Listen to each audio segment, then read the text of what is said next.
Yo, good evening, people. Got this up here, right? Alright.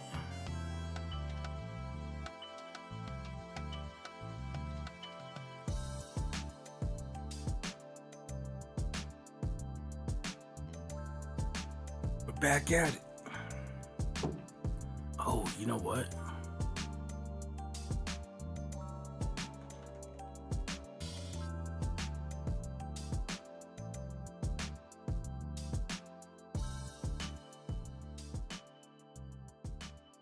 You know what? I messed that up, didn't I? I have to keep reminding myself I can't make those changes from Restream.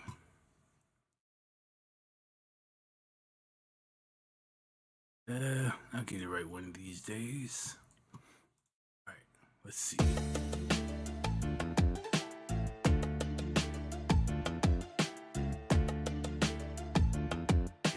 There we go.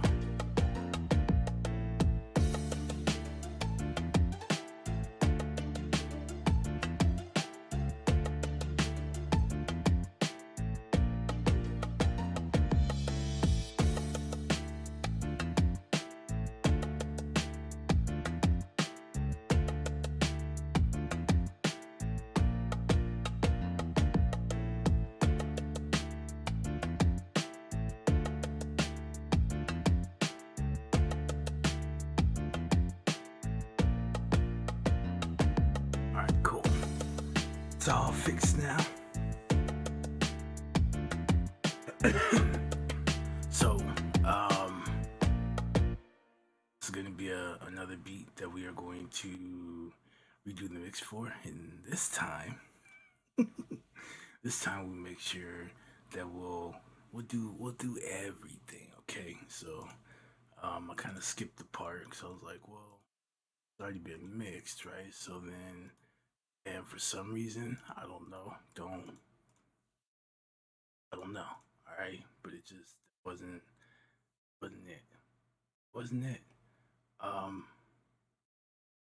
Wonder if do this because you know what? That's not that big of a problem. All right, so it's not that big of a problem. Go, which it should.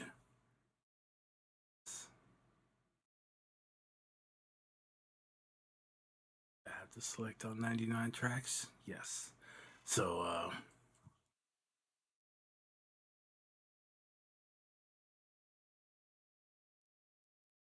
pull that a little bit. All right, so see, this one's actually it's good. Oh, surprisingly, I left this silly. Well, yeah, I did. Okay, I'm happy with that. All right, so let's take it all the way back, right? You made your beat, you finished. It's the way you want it. You got all your sounds in, whatever, and you're ready to start mixing this thing. Okay, first thing we're gonna do is we're gonna get a premix. What is that?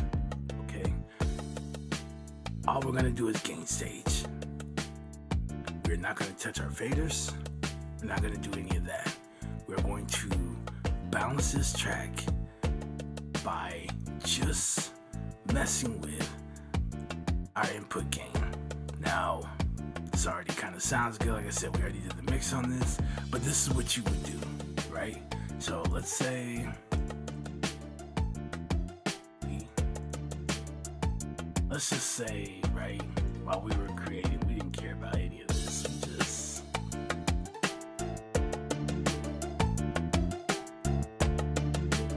okay. So here we are. What we're gonna do is we're gonna start leveling things out. All right, so that we have at the the end of it, we're going to have a balanced version of our song, but it's not going to be mixed and there are no effects, okay? So for me, some people have different starting points, and that's all fine as long as the end goal is there, okay? But as long as I've been doing this, okay, my kick, they say between -6, -9, somewhere there. I like the -9 idea, alright? So that's where I like to set my kick. For my snare, some want it just as loud as the kick, and I think there might be some confusion there, because when you say you want your kick as loud as your snare, are we talking volume wise? Because snares can get pretty energetic and they'll tend to kind of overpower your kick. So perception wise, right, what you're hearing, if you want to get your kick as loud as your snare as loud as your kick, yeah, that's what we're shooting for, right? And so for me, now some people like to do things to their snare, right? They might put a soft clipper or something like that to kind of smooth it out. Me, just drop it to -12. Like I said, I've been doing this for so long. It's easy to get it to balance, right? So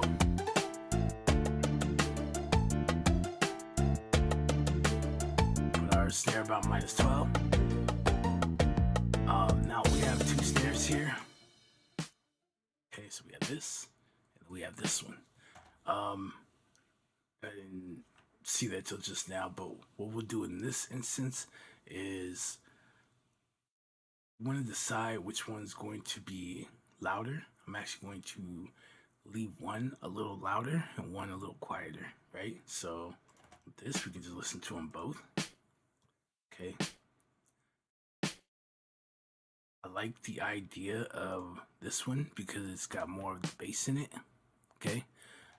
So we can let this one be a bit louder and then let this one be a bit quieter, and you'll see how this works. But I like to, again, we're not using any effects right now. This is a premix, so setting it up before you start mixing is going to be so crucial.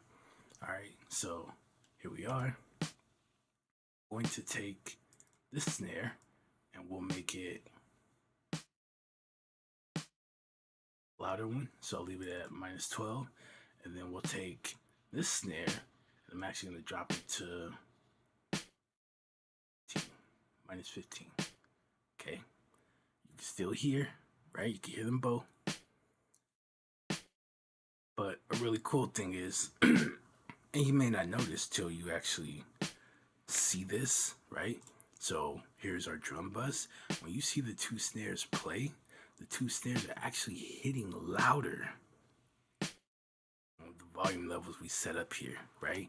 These are things that you may not notice if you don't do things like this, but ultimately, once everything is said and done, you go to bounce it, you're like, snare's way too loud, right?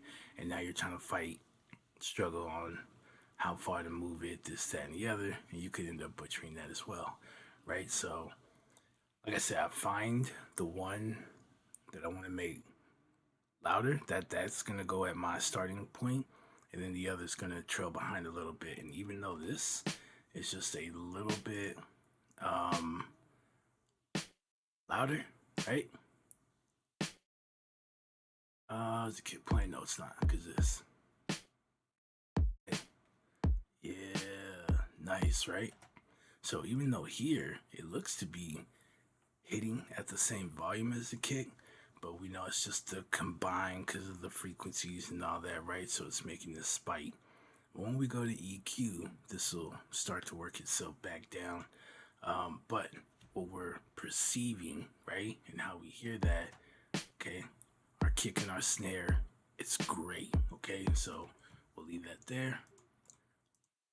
Let's keep going. So here we have our closed hat here. Oh yeah, because I reset everything. So for the hats, some rather start at minus 18. I started minus 21, and it's perfect. Um, and I tend to leave it there. I might even turn it down a little bit more, right? But minus 21 seems to work really good. Okay, so let's go show that real quick. And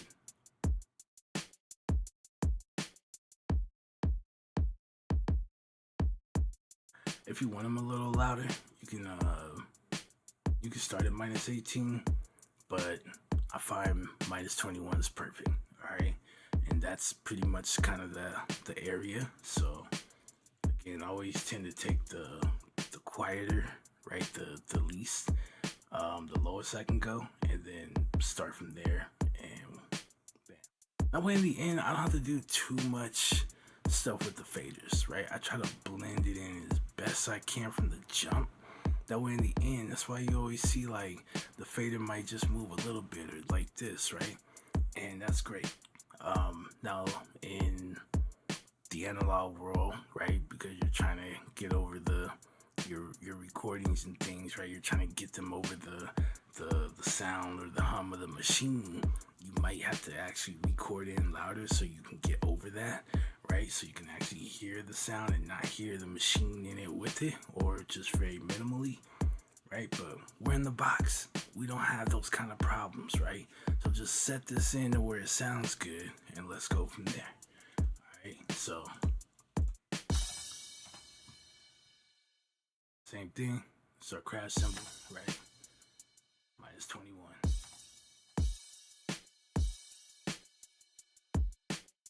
Right?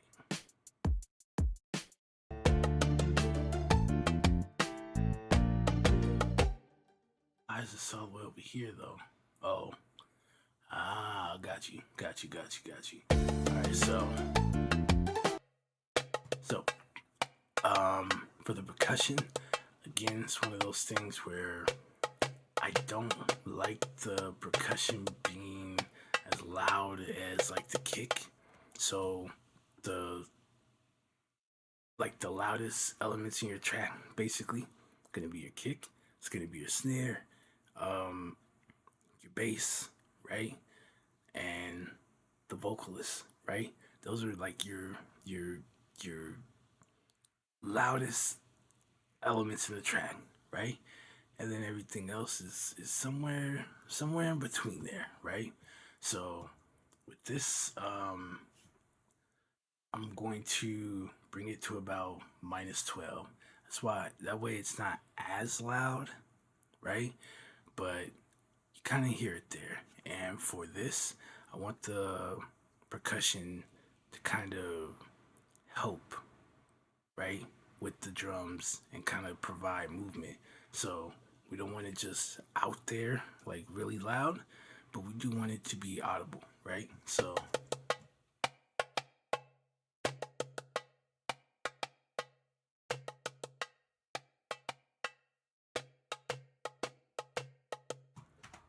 all right, so with our drums, and again, we're looking to hear all this stuff about the same loudness, perceived loudness, right? So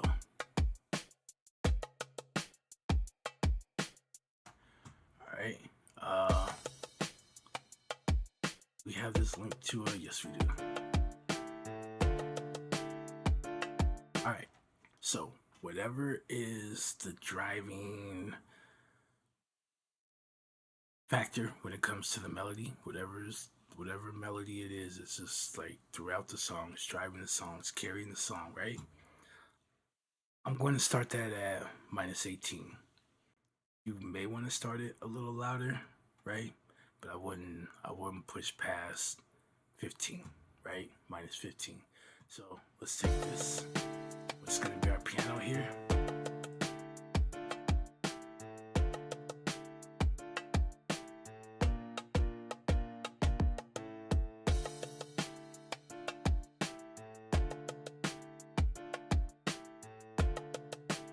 right?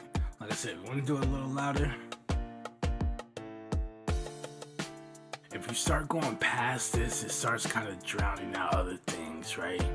Now you're not really hearing your snare all that well and all kinds of stuff, right? So again, we should be able to hear everything. When this is done, we should be able to hear everything. And we have no effects, and we haven't touched our faders. We're only working with our gain right now, okay?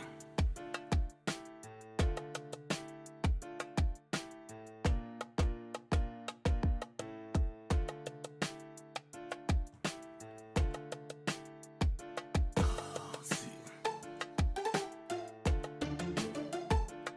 Alright, so we know that piano is kind of our main melody. We still want to hear that piano like really, really good. And then the rest of these sounds are going to sit somewhere as long as it's kind of, we can hear it, but it's not as loud as the piano, right?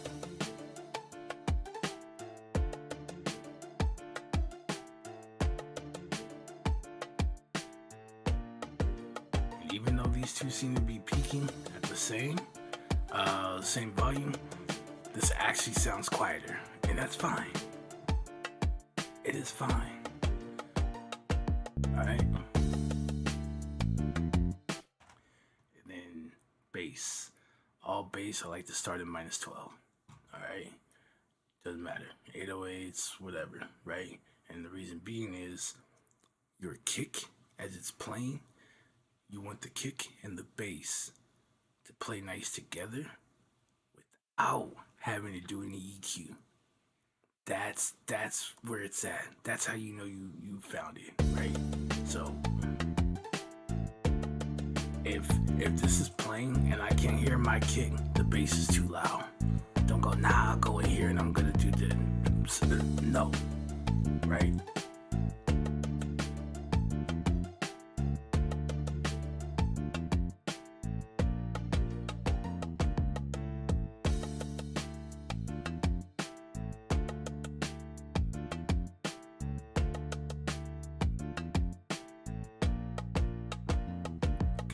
I should still be able to hear my kick, and I should be able to hear the bass, right?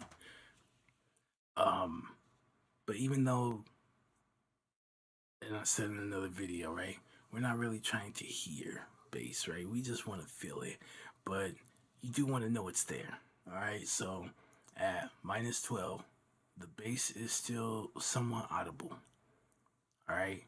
But the kick can still be heard, right? And it can still be felt, and it's not being drowned out by the bass, okay?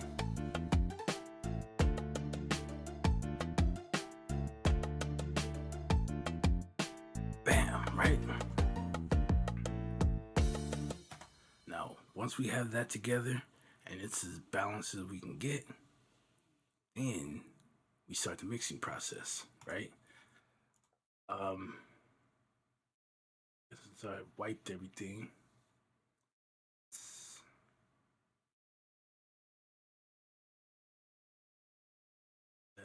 Okay. Hold on, I'm missing something somewhere. Alright, so I am selecting these. So if you didn't know, you're in FL Studio, right?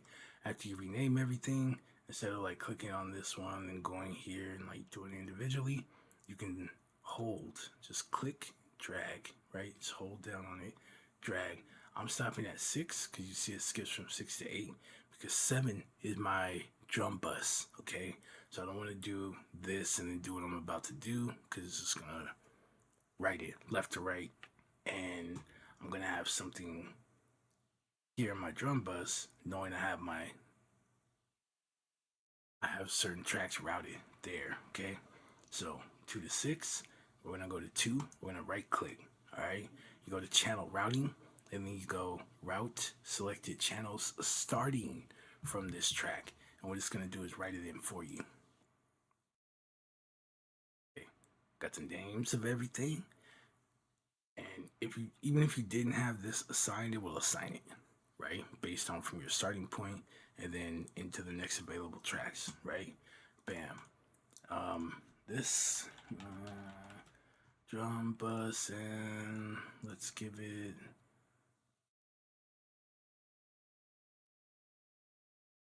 That's fine. Okay, so drum bus is a blue color. Bam. All right, here are effects that ever used. But let's add them here as well. Boom.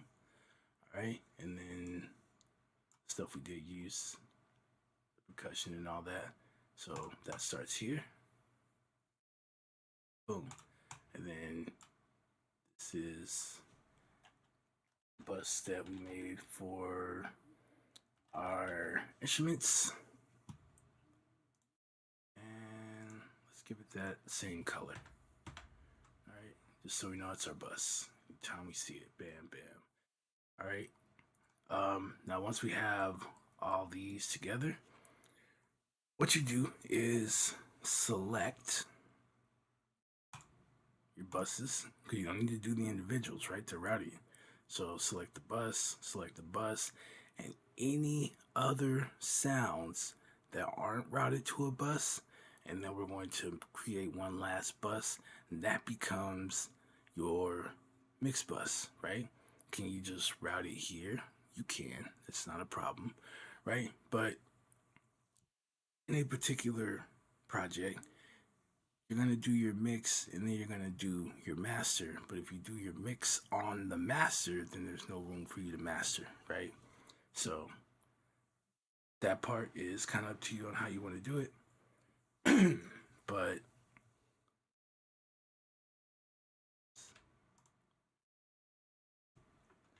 all right, so we can call this mix bus, and boom.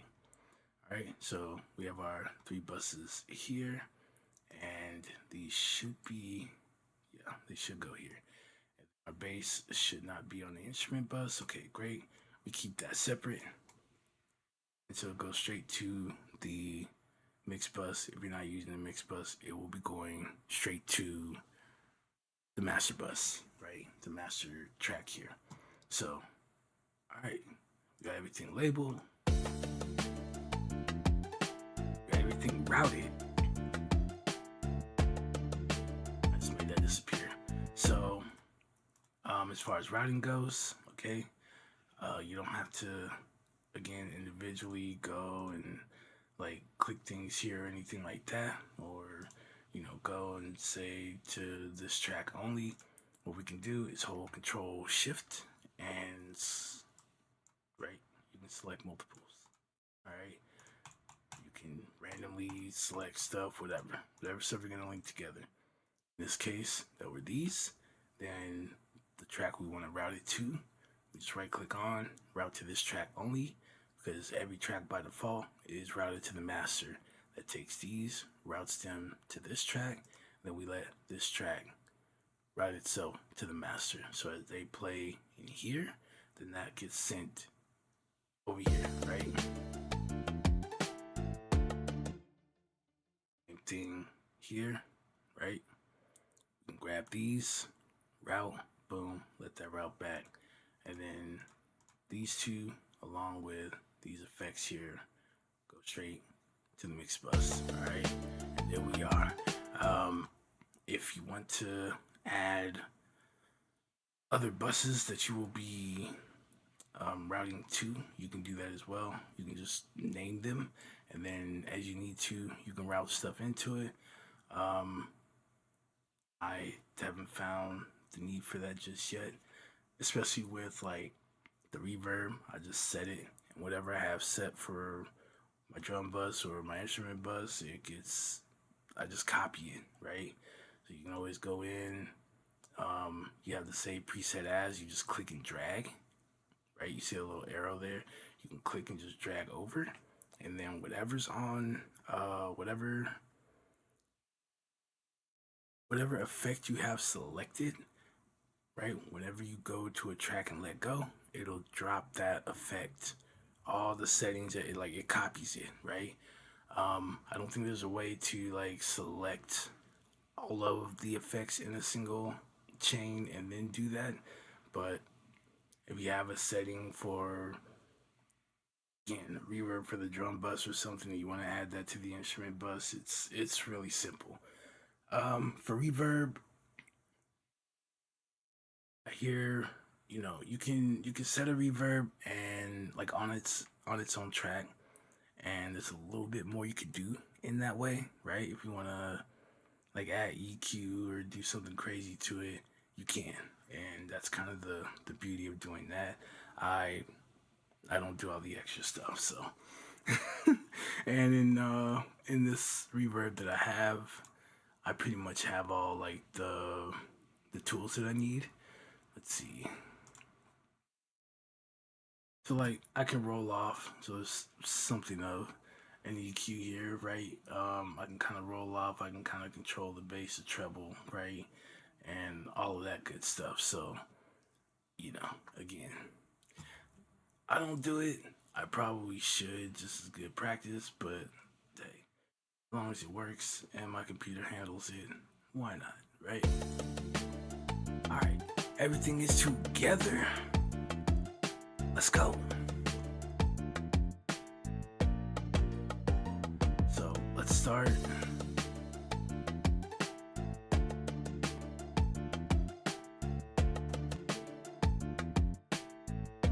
Let me make this bigger for you guys so that you guys can see. All right. So what we want to do is start to high pass and low pass.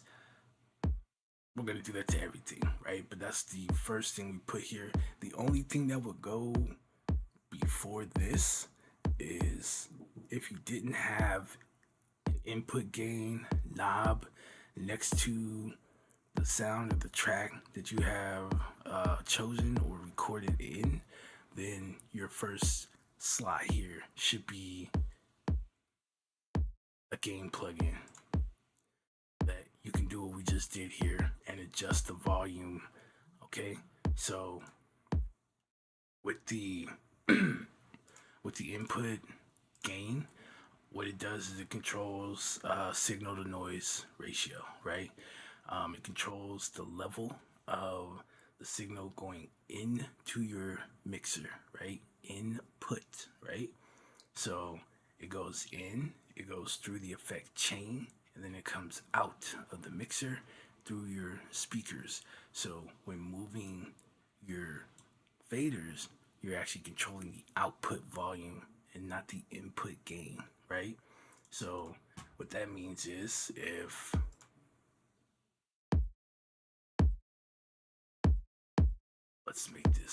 let's make this ridiculous, all right? Um, let's say we got this sound, we just threw it on here, and I mean this thing is all kinds of cranked up, spiking, and we're like, okay, let's let's turn this down, right? And we're like, all right, right? Check it out.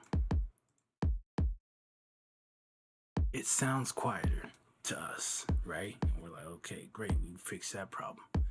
If I take this EQ right now, okay, we can see the signal coming into the mixer and through the effect chain, right? What is it doing in the EQ? It's still clipping. The sound is still clipping, but we turned it down. Yeah, you turned down the volume of the sound coming out from the mixer to your speakers, but you didn't turn down the volume of that sound coming into the mixer. It's still too loud coming in, right? So then you go and you're like, let's do this, and it's sounding good to you, right? You're all doing whatever. But look at what you're doing. Look at what you're doing. You're killing not only your kick but your plugins. You're stressing them out right now. That's crazy. Then you go and bounce it out because you're like, oh, the beat sounds good because it don't sound crazy to you, right? Because you're just listening to everything in real time. You go and bounce it out, and that we're plus 4 dB. All right, we have left the minus building and we have gone into the clipping, right? By 4 dB. We're 4 dB over zero. Okay, so what'll end up happening is you go to bounce this out, right? And the little algorithm starts doing this thing, starts writing your file, and then you hit play, and you're like,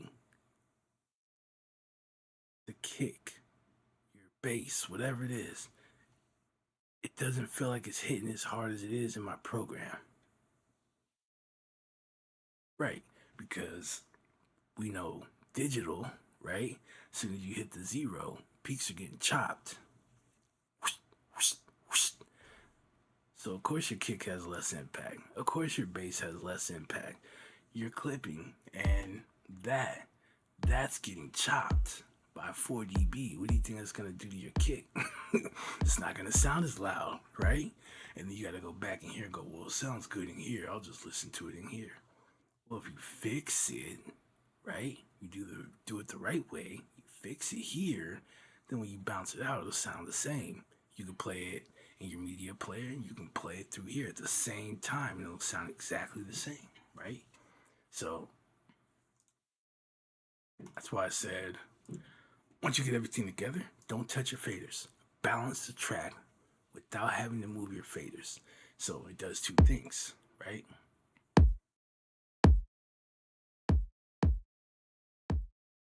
It does two things. One, you can make sure that in your individual tracks, you're not clipping. And then when you create your bus tracks, you can make sure that in your bus tracks, none of your bus tracks or your buses are clipping, right?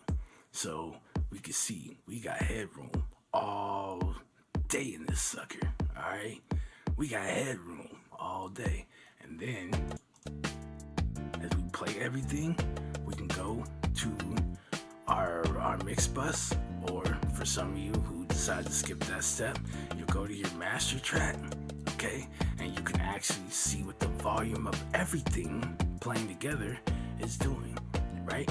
So we want our mix or our pre-mix, right?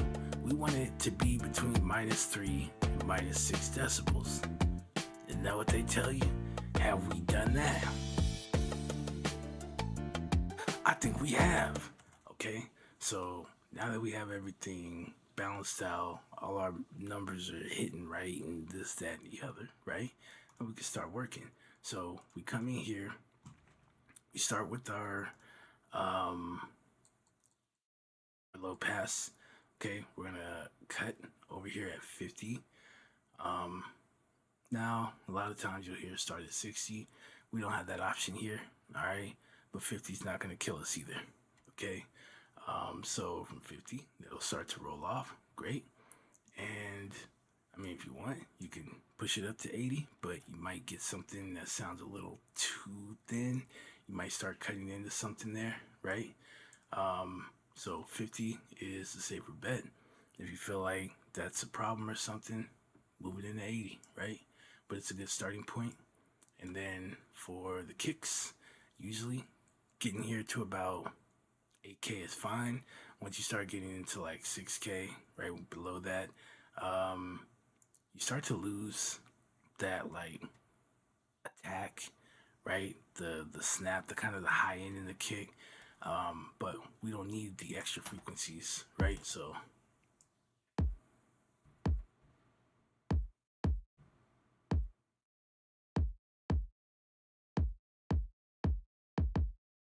right, and that's that first major change you kind of hear. So what we want to do when we high pass and low pass is we want to make room, right? However much room we can get out of each sound, we want to do that, because it's going to help us when it comes to other sounds that actually live in spaces that need it, right? So if this is playing and the bass comes through, okay, so where we cut, that's giving the bass guitar those sub frequencies, and it's being unbothered in those areas, right? in that area. So you can actually hear your bass really, really cleanly, right? We'll make it a bit more clean as we go through, but just right off the bat, when you hear that kick hit and you're hearing the bass play, you're not hearing both of these playing down in those sub frequency areas, right? Which is gonna cause a clash, gonna make it sound really muddy, blah blah. So by cleaning up that space, now when you hear the bass, it just sounds really clean there, okay? Alright, and then again, doing the low pass, okay? That's gonna allow for things that live up there. So as the sound is playing, okay, these sounds can come in and they can be uninterrupted, right? And the more we do that with everything that we play, what we start to do is kind of shape each sound, give it its own space and its place in a mix, okay? Don't get so caught up in learning the tip of how to make your, how to get your bass to sound clean and forget about the other side, right? Yeah, both sides. You got to do it, all right? So, all right. So now that we made those changes, let's take a look. Okay. And we started at -9. We're still at -9. Great. We don't have to do anything. If the volume had changed and it got a little louder or a little quieter from the changes that we made, then we're going to use a gain plugin because we don't have a way in this particular plugin to return volume, right?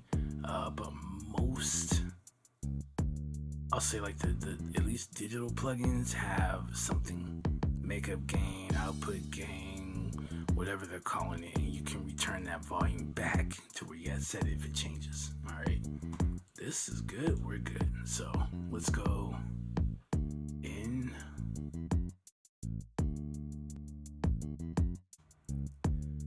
All right, so I want to do here. Let's try this today.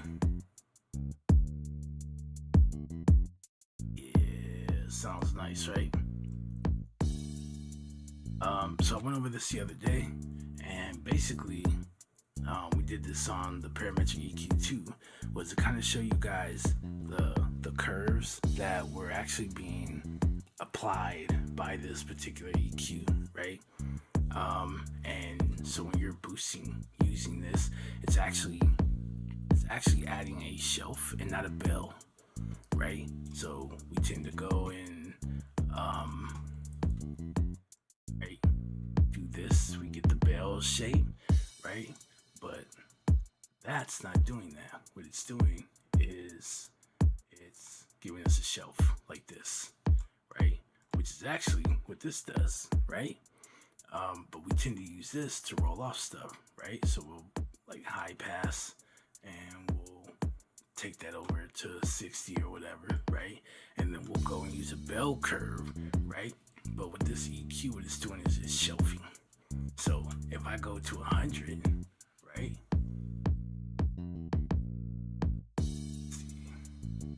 This is what it's doing. It's creating, it's picking up all of this back here.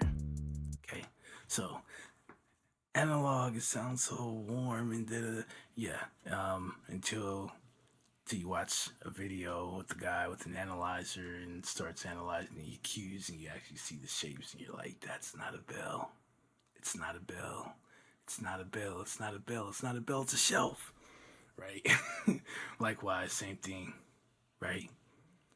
So again, we would usually turn this so we could do low pass and then we just bell it out. But again, the analyzer, it's a shelf, right? So things to think about. You may not have one of these, but if you follow that, now as far as the mids go, it's a bell, right? It's straight bell. But for the high and the low, right? Because you only get one, it's shelf. So we came in here, we did our high and low, and then this is providing a shelf, right? So all of this gets picked up, all of it. We're not going in to single out.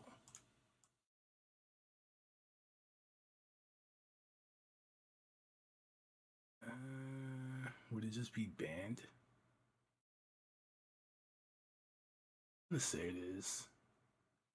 Usually it says bell, but whatever. That's not the one. That's not the one. No. Oh, okay, you can't. Okay, maybe I'm looking at this wrong. Peaking. Okay, there we go. Alrighty, so we'll do something like this. And we're like, here getting that punch, and we'll be like, okay, and we'll just like, we'll do this, okay, and that's giving us something completely different as opposed to what we're doing here, right? So not only are we, kind of, let's move it to the 100.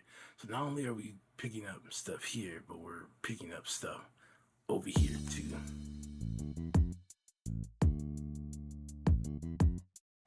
So you might be losing some of that, right?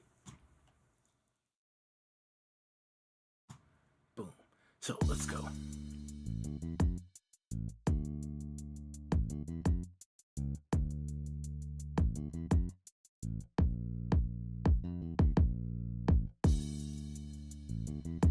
All right, so you can start at 60 if you want.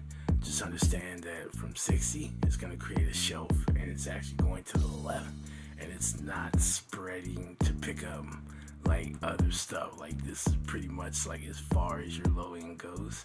So setting it to 100 would tell us, hey, if the punch and a kick lives from the 70 to 90 range, right? Then I might want to set that to 100. So when that shelf comes up, it'll pick up from 100 and going back to the left. So we'll get the 90s, 80s, 70s, right? If I start at 60, then it only goes and it starts from 60 and then it rolls over to where we rolled off at, which was 50. We're not really getting much or doing much, right? So, boom. All right, now with this, it should do the opposite, right? If I turn this up, when it lower the show, it should, but it doesn't when they're both being used, right? So what you get is kind of like a mid curve, right? So starting somewhere after the 100 mark, you'll start to see a dip that's actually being created, right? And again, I got to watch this with an analyzer. I forget the exact video. I have to find it, and then next time I'm on, we could watch it.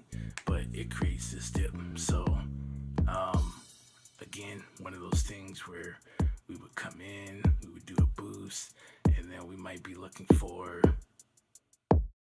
somewhere where it's like sounding really bad, and then we would come in and that's what this is doing when you use them together.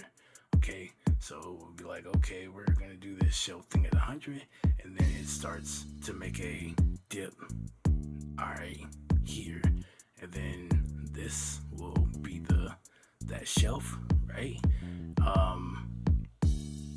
And then these work together, and then these two work together. So for that end where it applies the shelf, it also kind of messes with the slope. That's what this is, right? So I don't have it up, but that's what that does. All right. So let's go out. Let's get rid. Now you know why it's so good. It works so well, right? Let's put it to about 3. And the reason we do this, why I'd recommend you doing it.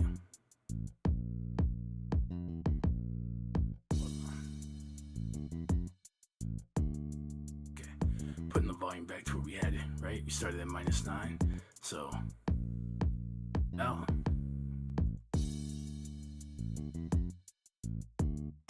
all we hear are the changes that I made to this, okay? It's not gonna sound any louder, but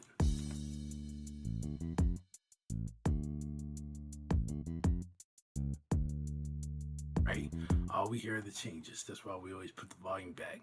If we didn't, especially as I boosted the highs there, the volume of it would just get louder, and then because it's louder, you think it sounds better,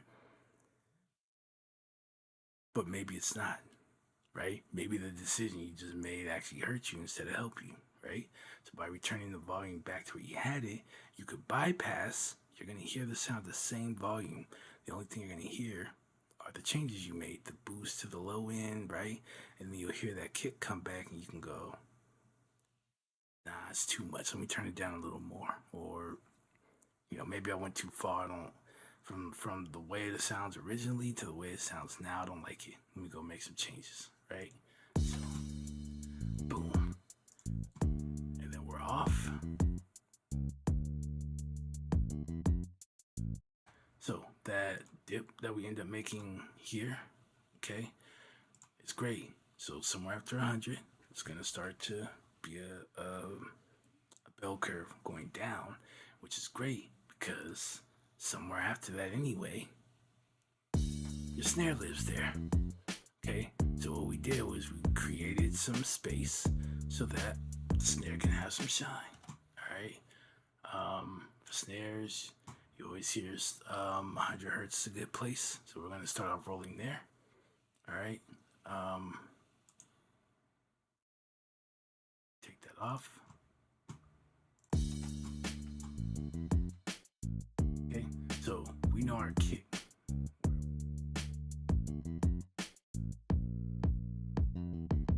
Got all kind of boosts going on here, right? This is the 100 mark.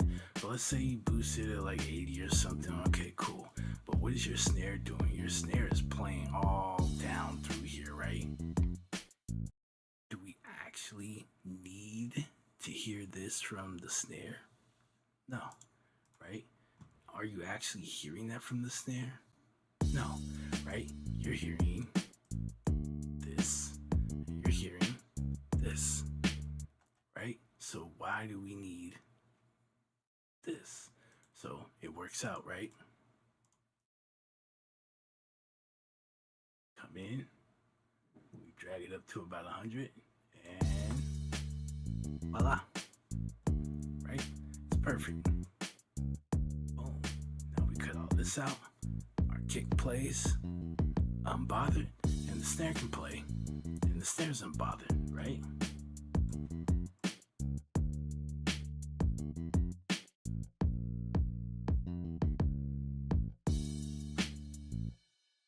All right, so, and I'm doing that so you guys can get like a visual, because now that I'm not using the stock plugins anymore, because we got these bad boys, I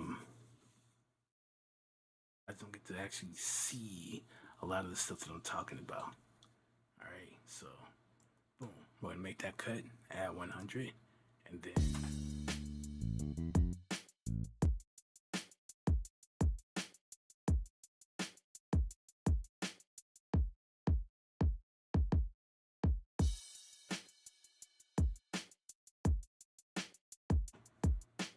so right here,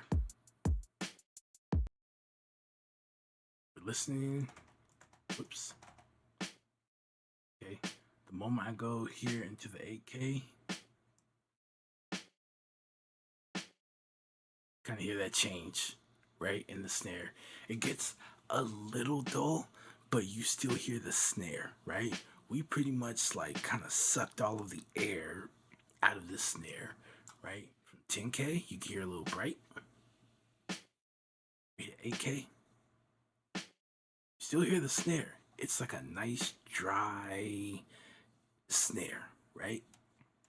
And some of you guys might have seen the little clip, right, that was rolling around in of Jason Joshua saying to roll off the snare, right? Like 8K, right? Well, when you do that, this is what you get. It sounds really good. If I go back to 10, again, you can hear that brightness, kind of that harshness, right? But if we cut it, okay, we start rolling off at 8K, right? Especially once you get around to start adding the reverb and stuff to your drums, it's gonna be beautiful, right? So, again, bam. So we already know, right? Starting point 100 hertz roll off for the snare, and then we know, right? And always double check, because you know he said that, right? The snare you're using may not work, right? But listen to what we're looking for, what we're searching for, right? So when we're doing the high pass, what we're doing is trying to push in enough to get rid of most of the bass in a sound. We don't want to push in certain circumstances, right? But we don't want to push in so far till we start to make the sound thin. We're high passing, we're cutting out low frequencies. That's too far. When we low pass, we're trying to take out the air, the brightness, the harshness, okay? We're trying to take that out, as much of it as we can. When we start going in too far, it starts to become very dull, right? Washed out. You start to lose the sound. That lets you know you're going too far, right? So you go back. But we want to push in enough. That extra that we're hearing, we want to get rid of that. Okay, so it's perfect. You still hear the snare. You hear it with clarity, just without the extra brightness and harshness and all of that, right? So it translates very well. Okay, so we still got this going. Okay, so we started at -15, and looks like it jumped up a little bit here, which that's okay. So we just take a gain plugin, okay, we're going to return that volume back. Luckily for you guys, in the Parametric EQ2, you have a gain, a makeup gain, right? And that is how you can move the volume back, right? So once you make your changes, if it looks like it's gone up or down, you go, or if you're not sure, bypass, turn it off, look at where it's playing, and then turn it back on and match it. That's it, and you're done, right?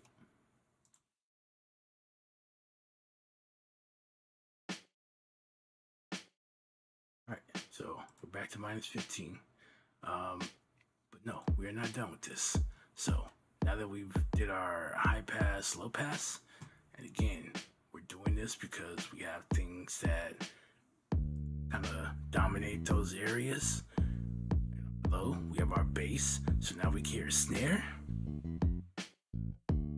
we can hear kick, we can hear bass clearly. And I haven't even done anything really yet. I haven't even done anything to the bass.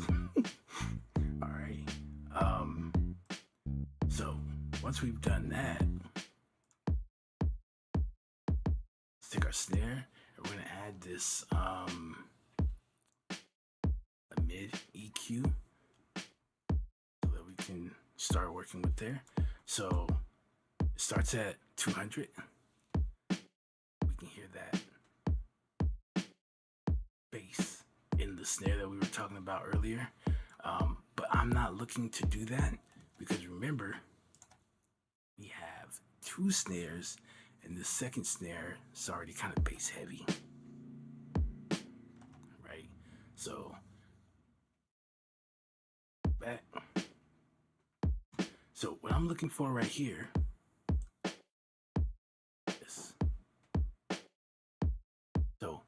as that is playing, it's very hollow sounding, right? You see, I got this pumped up, right? Very hollow, very boxy sounding. It's basically letting you know that in this area, there's not enough information going on there to make like a solid like connection, right? Whereas if I go down here, you can hear that pretty definitively, right? You could tell it's just all bass down there. If I, you know, up here, you could tell there's right. It's very present, right? Whereas when I get right here, it's very much open, that airy, hollow, kind of boxy kind of sound, right? So we don't like that. What we're gonna do is I'm gonna have to use this. So you can see it says dip. So from here, whatever I select, it's going to make a cut. So we're gonna go to that 500 area and we're gonna drop it. Okay. Oh, sorry. I still got this going on. All right, so once I get about here, we can hear there's a change, right? And it starts to actually tighten up this snare.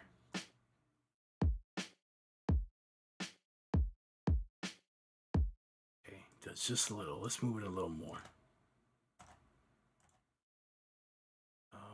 Okay.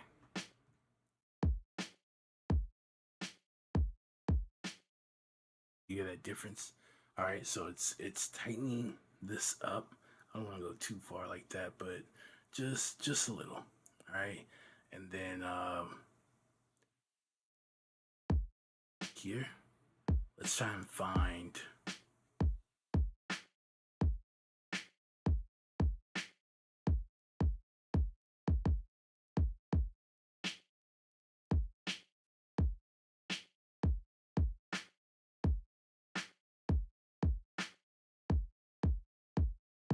Stick right here.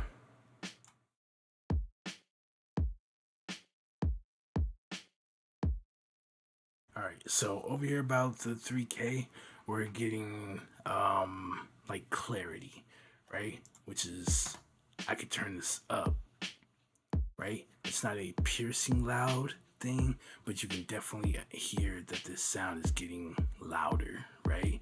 So by boosting that up just a little bit, right?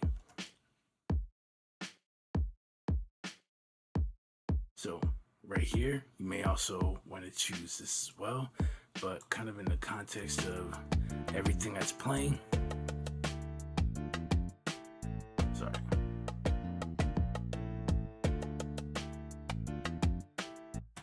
All right, and again, I have a second snare here, so we're kind of setting the stage. All right, now let's take a look at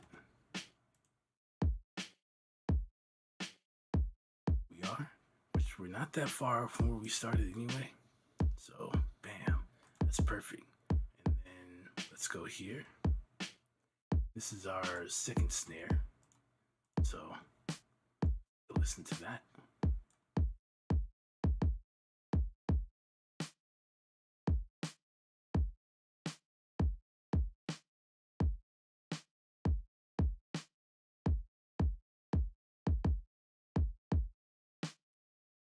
All right, for this snare, we had it at -12. You can see we are just below that. So let's go and add volume back in.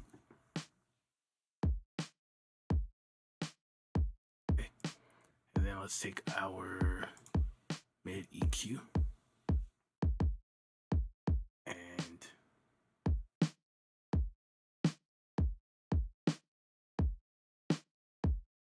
so over here, the 200 range, and we're just gonna do a little.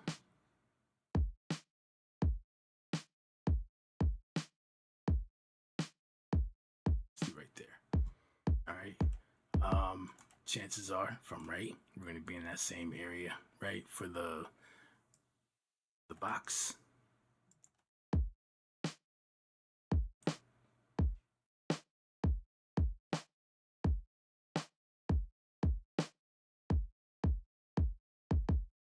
Sounds a bit more harsh here. So we could try that out and see what we get. So let's go over to our 700 and we'll try to dip there and see what this sounds like.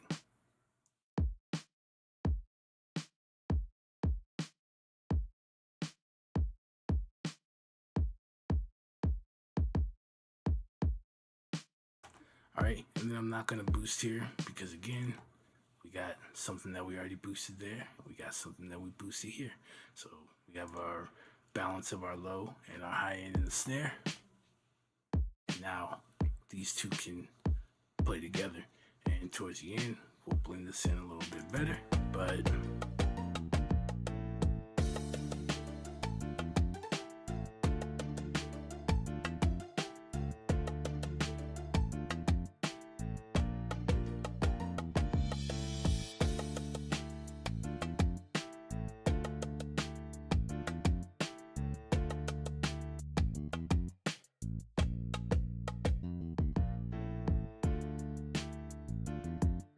sounds good, right? It's a good balance, right? So just because in the first snare it sounded a little good when I boosted the bass and solo doesn't mean that was what we're supposed to do, right?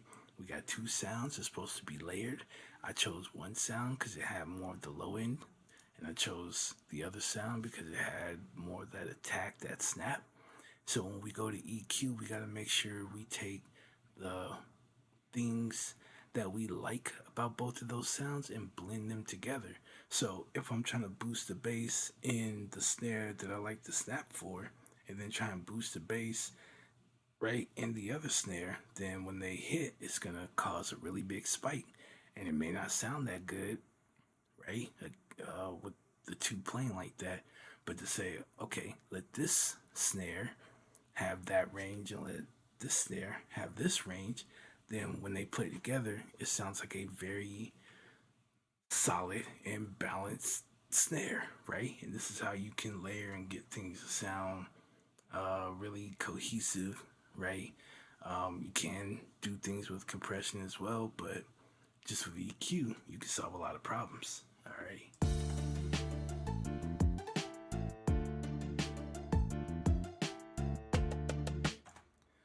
All right, on to our hats. Again, the easiest thing for you to mix is gonna be hats. You can't mess it up. So let's turn this off really quick. Boom. Let's just show you here. So okay, we got one that's a little bit better than yesterday. Yesterday, or not yesterday, was it a couple days ago? We got one and it was immaculate. I was like, we don't really need to do anything. I can't even really show you guys anything here. But do you see this? Even though you hear it here, look what's going on here. All down your mid-range, your lows, right? Now, this may not be so bad by itself, but when you have this, when you have the snare that was hitting down here, right? That's gonna start creeping up, creeping up. The kick's gonna start creeping up, creeping up. Okay, all those low end frequencies that are hitting start building up, and then you start wondering what's going on with your low end, right? Why it's not clean, right? Because the combination of everything that's playing, right? Even in places it shouldn't be playing, right? It's starting to cause a conflict with the thing you're actually trying to get to be heard down there, right? So in this case, do a high pass, and we're gonna go in till we can hear the bass in this hat leave. Now there's not a lot, right? But you'll definitely tell. You have to be careful. If you push in too far, you're gonna make this sound really thin. It's already a brittle thing, right? So if you push in too far, it's gonna sound really thin and weak, right?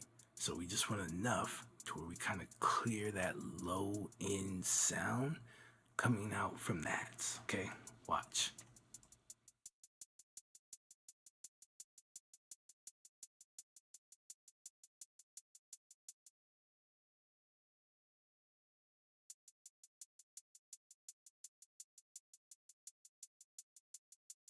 Hear that? So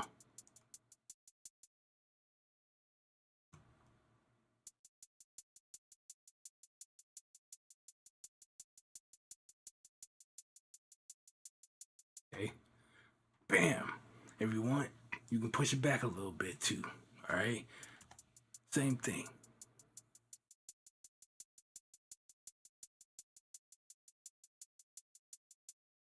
That's what we're looking for. Okay, so now that you have that, it's gonna translate a lot better, right? So now you don't have those like low frequencies kind of coming in, some of those mids or whatever. It just translates a lot better just on its own, right?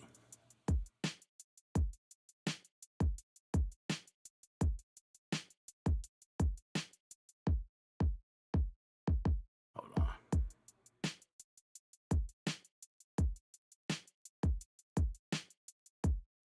Okay. Nice, clean hat there. All right. So that's what we're looking for. And then,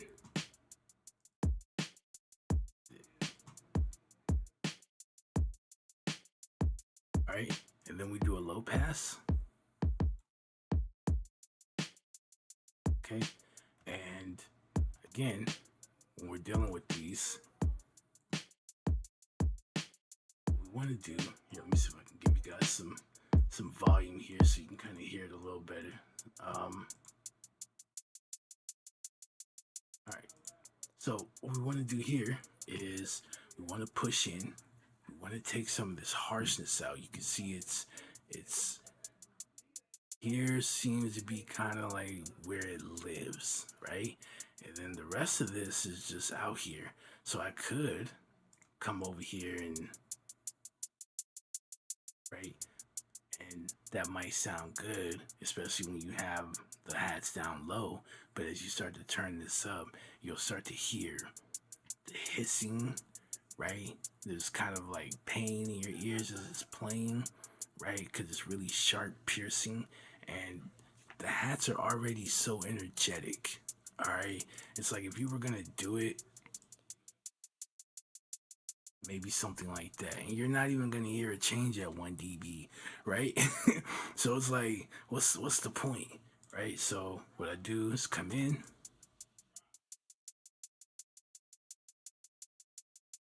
If you go too far, so you guys can hear it, it starts to sound dull. You start to lose. That's gonna get lost. As soon as everything else starts playing, that's gonna get lost. You're not gonna really hear that. Okay. What we want to do is that like hissing that we're hearing, we just want to push it until we lose that.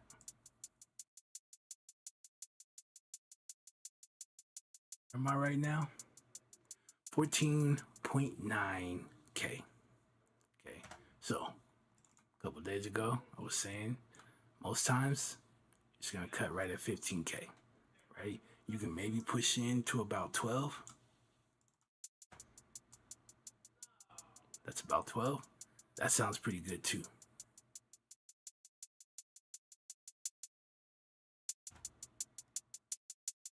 That's at 12K.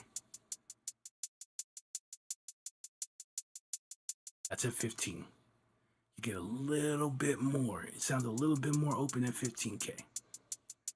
But that's up to you. But not having it, see how harsh that sounds?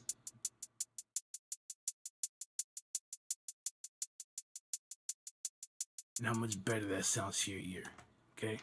So that's what we're looking to do. And after we do that, we're done. We're done. Don't do anything else to it. If anything, if maybe it's a bit much and you still want it to be a little quieter, just got rid of it, didn't I? So let's say if you want it a little bit quieter, maybe go to like that somewhere between like 8 to 10K, and you can make like a dip, maybe 1 or 2 dB. It'll make it a little quieter, and then of course when we're turning down frequencies in our EQ, it'll start to create the illusion that that particular sound that you're cutting, right, starts to sound like it's playing in the back, right? So once you find that fundamental and you start to turn it down, it'll start to create this illusion that it's kind of moving into the background. Okay, so you move it down 1 or 2 just so you don't lose it that much, and then bam, so it doesn't sound separate from the rest of your drums. That should keep it just to be quiet enough. But I always say you have faders. You can use them after the fact, right? Like everything doesn't have to be perfect before you touch the faders. We just want to get everything as balanced as we can get it. Then we work, and then after we clean everything up, and we have a cleaner version of our premix, then you can start to work the faders to kind of blend the sound in even better, right? Even more. So I do that, and then I'm done. We don't do nothing else, right? Now, in certain situations, someone might be like, "Oh, I put compression on my hats and this." Okay, to me, that's like situational. That's not a you must, but we must clean our sounds if we're gonna get this to sound good, right? We must clean everything. So we need to come in here with our EQ, and we gotta make some decisions. Okay, so bam. After that, done. Crash cymbal, same thing. Like I said, when it comes to the hats, they're very easy to do. Doesn't take a lot of, we're at minus 21 here, so we lost some volume. Just go put it back. Okay. Now, when they decide to put these on bigger speakers, right, in a club or you're out at a park event or something and you're performing, and they decide to turn your beat up and the artist is doing their thing and all that, right? This, right? Because high frequencies are short wave, right? Whoever's right there next to those speakers, they're about to get hit, okay? So you want this to sound good to the people who are closer up as this thing is pumping out, right? Bam. And then we do the same thing with the crash cymbal.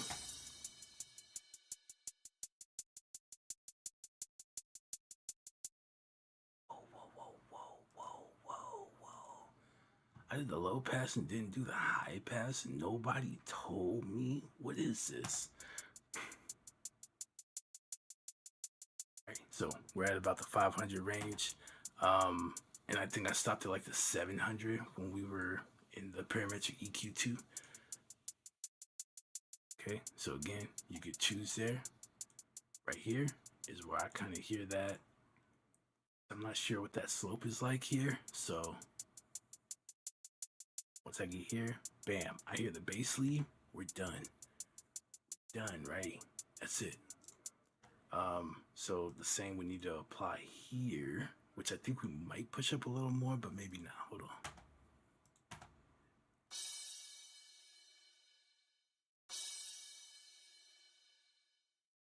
Let me guess we're in the. Let's double check.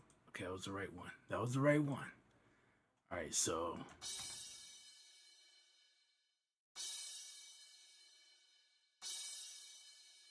that's too far for me. So 5, let's leave it there. And then here, again, you have your options of either 12 or 15, but usually after that, you'll start to kind of to lose it. Oh my goodness. Look, guys, just work with me. Work with me, all right? But after that, you'll start to lose it, right? So you can hear that. But 12 or 15, somewhere around there. Okay. That allows us to get rid of that um, that harshness.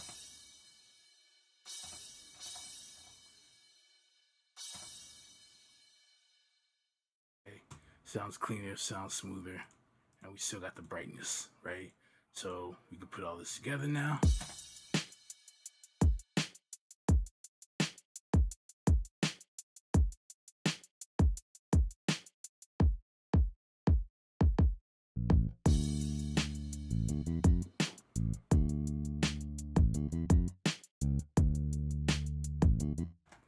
All right, so cleaned our drums, we got it routed into our bus, and now we're gonna add a couple of things here.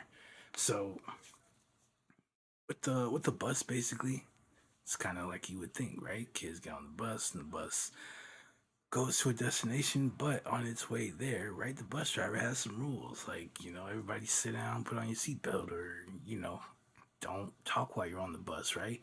Whatever goes on here in this bus gets applied.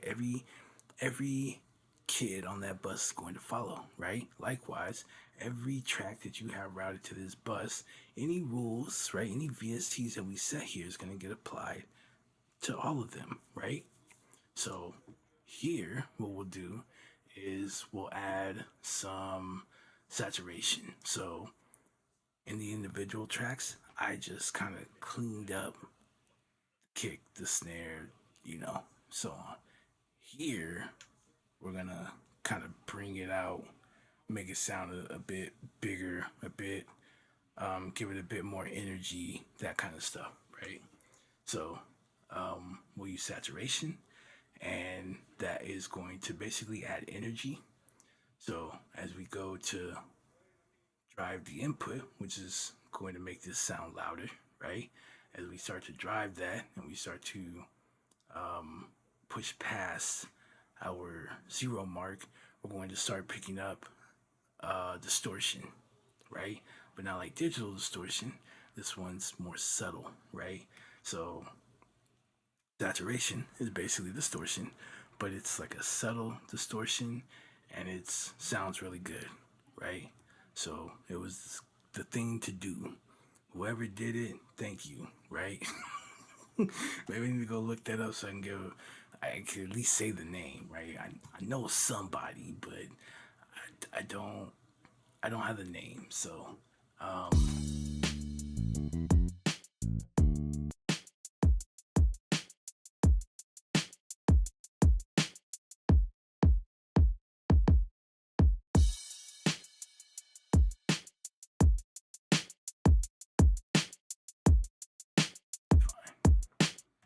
so if you ever want to know how far is too far, um, the analog equipment, uh, the meters that they use aren't the same as what we use in the digital world, right?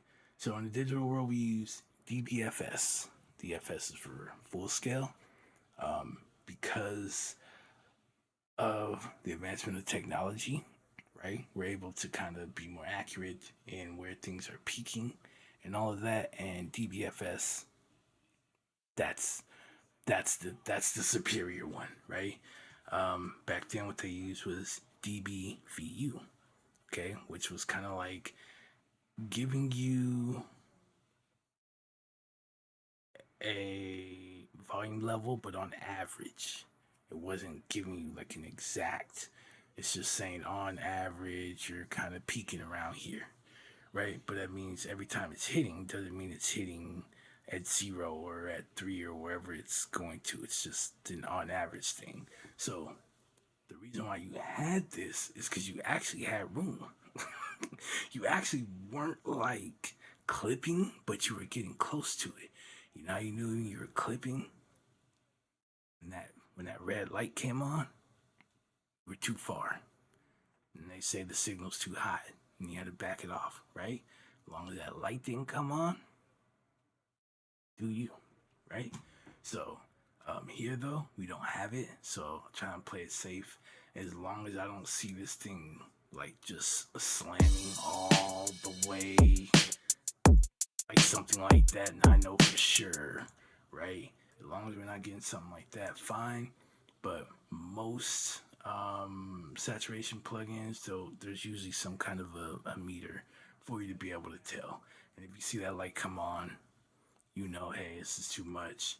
Back it off a little bit, and as long as that light's not coming on, you're in a good place. All right. So, but as we start to turn that up, you do start to kind of hear that, right? And then let's see. So we're between -6 and -9. See, we gain quite a bit of volume here, so we're just gonna turn our output down until we get back to where we had it.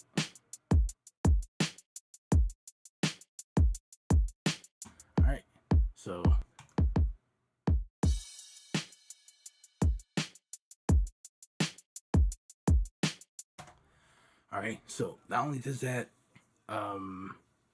add energy in our low end, kind of making it sound a bit warmer, the drums, but it adds energy like across the board, right? So you even hear it in those higher frequencies, the hats got a little more energetic, it seemed to get a little more sharp, right? It seemed to get a little more crispy, and we want that because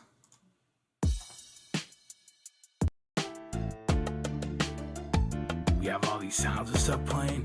This is gonna give it just a little bit.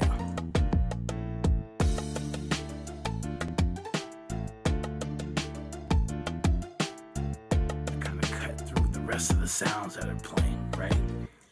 So it kind of gives it that presence. It kind of steps in front. It's like, right? So think about like energy, like if you had an oscillator, right?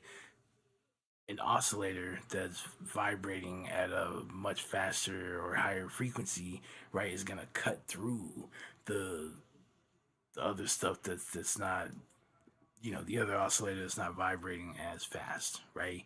Any of the lower oscillating devices, I don't care what it is, right? It's just gonna go right through it because it's moving so much faster, right? Bam. Saturation, folks. All right. So, then we're going to apply our compression. And again, compression is twofold, but it's allowing us to take the peaks and bring them closer to the valleys, right? So we can kind of start to close the gap in the dynamic range, which is going to be the highest point and the lowest point of a sound, right? So we know that kick is kind of boom, right? And it's just kind of taking over, and we know the snare is kind of up there with it, and the hats are kind of just down here, just kind of like kind of doing this thing, right? So by taking this compression, as we drive the input and it passes the threshold, it starts to take those peaks and it starts to squash it down. It doesn't chop them, but it starts to squash it down towards the floor, right? Likewise, or in the second part, well, we lose volume when we do that, right? So if the kick is like up here, -6, and we go and start to squash it down, we're gonna lose volume, right? And so we're at -9, so we got to bring it up 3 dB. So when we go to turn it up, now the valleys start to grow, right? Because we got to bring it back up. So what you get is, as they say, we make the louder stuff quieter. We make the quieter stuff louder. It's not by the actual compression itself is doing both of these things. It's the compression making the loud parts quiet, and then the makeup gain returning the volume, making the quieter parts louder, because you got to bring that loudness back to where you had it, right? So what we're doing is closing the dynamic range between our drums and getting more consistency, right, in our drum sounds all together, right? So you can be able to hear the hats a little bit more consistently, all of that. So for drum bus, 10-to-1 is usually what they recommend. We don't have a 10 for the ratio, okay, but we have a 12. So we're going to use our 12 here, and let's go.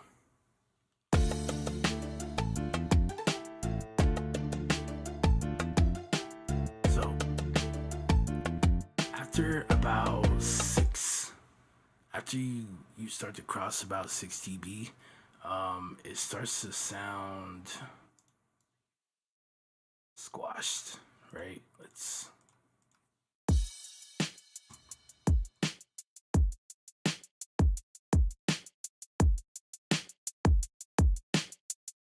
so you can kind of start to hear that, right? And the further you do it, then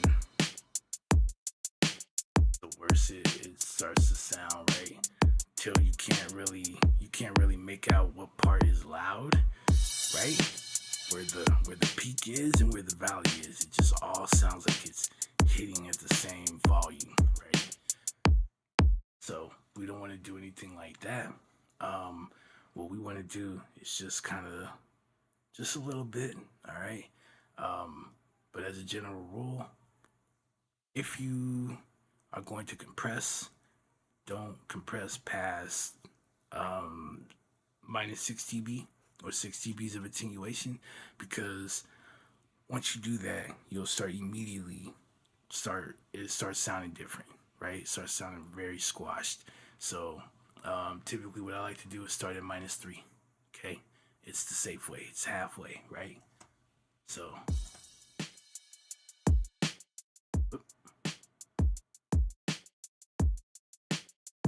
just move with me.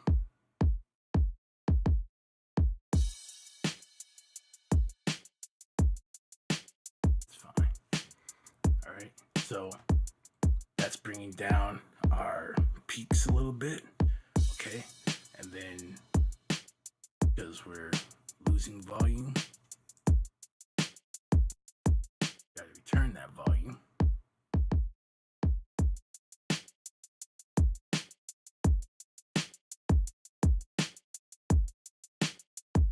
All right.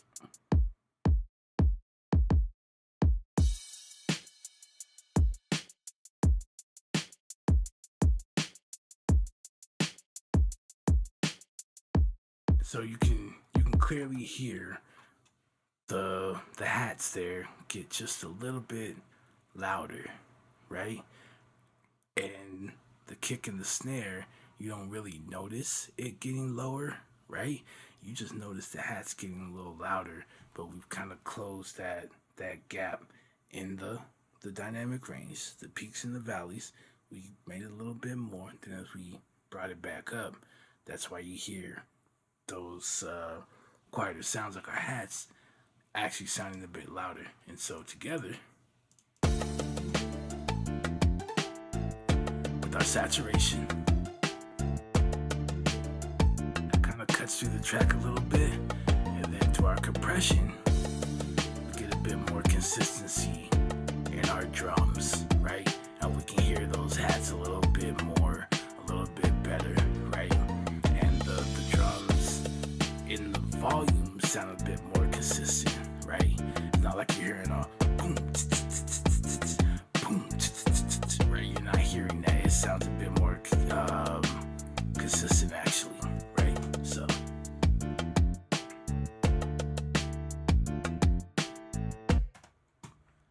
all right, and bam, that's pretty much. Now we can go in here and add the reverb here. I usually wait till at the end, but why not?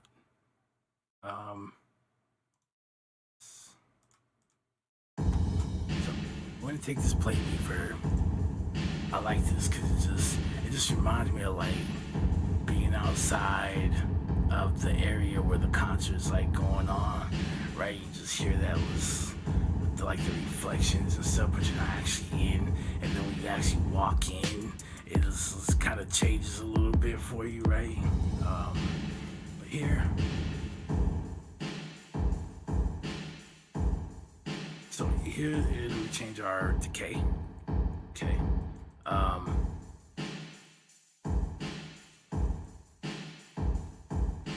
gonna put this to 1 second. okay?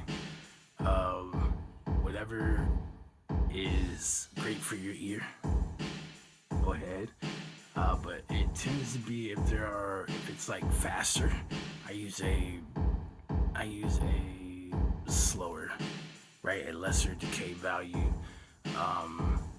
Whereas it was like slower, then I would use longer, or depending on what you're trying to simulate. If you're trying to simulate like a big room, then you can use a longer decay time, right? But I kind of like the other way, right? If it's more upbeat or something like that, I won't use a long decay, because all those sounds hitting and then the long tail, like it's too much, right? So you can always find that balance. That's why I just listen to the wet signal and then adjust the decay, right? Until I find something where it's comfortable, where I'm like, okay, that's nice. Because then when it comes back in, right?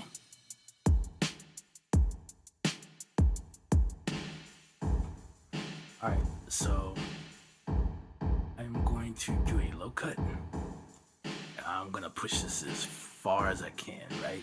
To kind of keep it off of the kick as much as possible.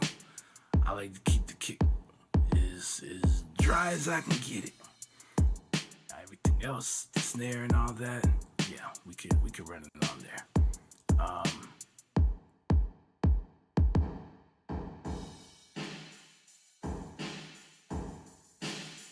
So you can see here, I can control the treble, and I can control the bass if I had this down here. Right. So I don't do too much here, maybe 1 or 2 dB, and then leave it be. You can do like 1.5 here. That's fine. And then for this, let's just get rid of it. Alright, we're gonna leave the balance where it's at. Now the pre-delay is pretty much how long before the decay or the reverb kicks in. Okay, so if I play everything together right now it's on 0, so it's kind of playing, you know. If I start to move this, you'll start to hear the delay in it. See how it sounds like it's off key, right? But if I bring this in, you're still gonna hear the drums play on beat. It's just the delay, and we can kind of control when that hits.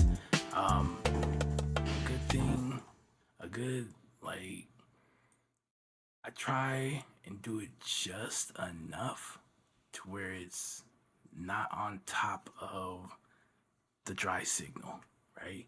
So if I were to push this over like 10 milliseconds, and again, depending on the effect you're looking for, you may have to drag that out more, right? If you wanted to, and then come in a little later, maybe half a second later, and okay, then you can adjust for that. But you know, something like this, it's just enough to where when that dry signal hits, it's not playing exactly when it does, right? And I'm happy with that. So again, slightly off, but not too much.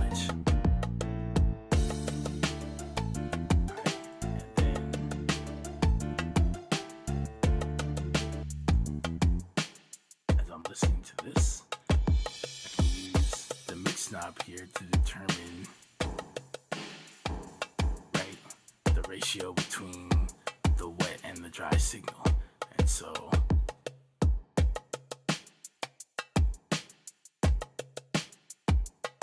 I'm gonna mix it in at like 1%. Now, depending on what you're using, Fruity Reverb, whatever, right? some of this, as far as the mix knob goes, right between your dry and wet, is not gonna be like this. I've never had to go this low on a knob like that before, so it's new to me. But I just want it in there just a little bit, just subtle. But if I go and turn this off, that's at 1%, and you still noticed it.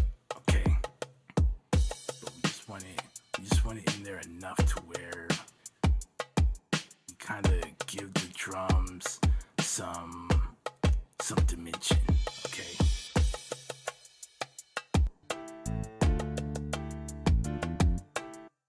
And then when we get done, we're gonna do the same thing with the other stuff. So at the end of the day, right, it's all gonna sound like it's in the same room, right? So, yeah, that's it. As far as the drums are done. As far as, adding the effects and things that we wanted on there, and now we can go and start messing. Actually, let's take our bass, because that's pretty much gonna.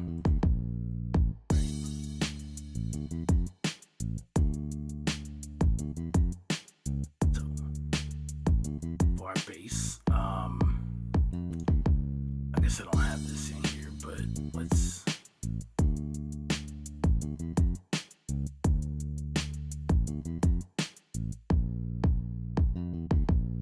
Let's give you guys a visual before we start.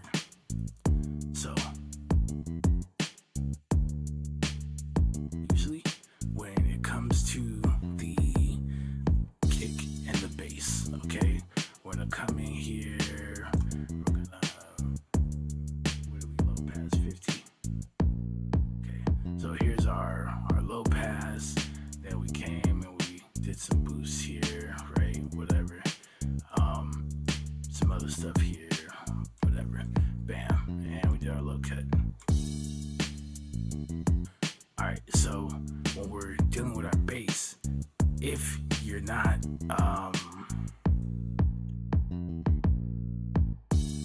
if this isn't like second nature to you, right? Pull up your EQ side by side, can't hurt, okay? So we know we left room for our bass here in the low end, right? For the sub frequencies. First of all, our bass doesn't need all of this up here, right? You have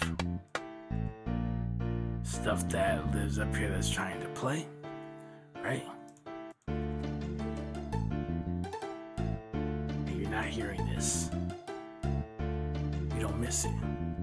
You don't miss it. It sounds good in solo, but you don't miss it, okay? So, what I tell people, you can take it to about 1.5 or 1K and then roll it off, right? Why is that? Because that's where a lot of your melodic sounds, right? That's where you're going to start finding clarity. You're going to want to start turning that stuff up. You don't want this build up in your low end, right? Your bass to start messing with the clarity of your other sounds, right? Giving everything its own space and its own place, right? Hearing my bass guitar start coming over here where my piano is versus hearing my bass but hearing my piano very clearly. See what I'm saying? But if you go and try and solo this, oh, that sounds a whole lot better. No, I don't want to cut in there. That makes it sound. You're not going to miss this, right? You have too much other stuff that's playing over here, hats and the like and all that stuff.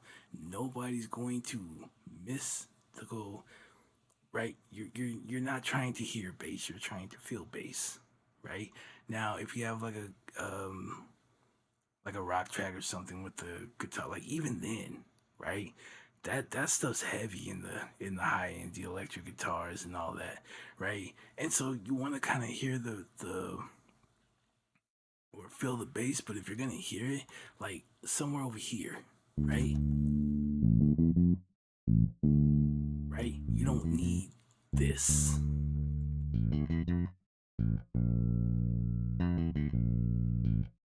Right? So there might be times where, depending on what it is, maybe it's just a bass guitar and an acoustic guitar or something like that, and you can get away with it, right? Well, we're talking about hip hop here, and we got other stuff going on.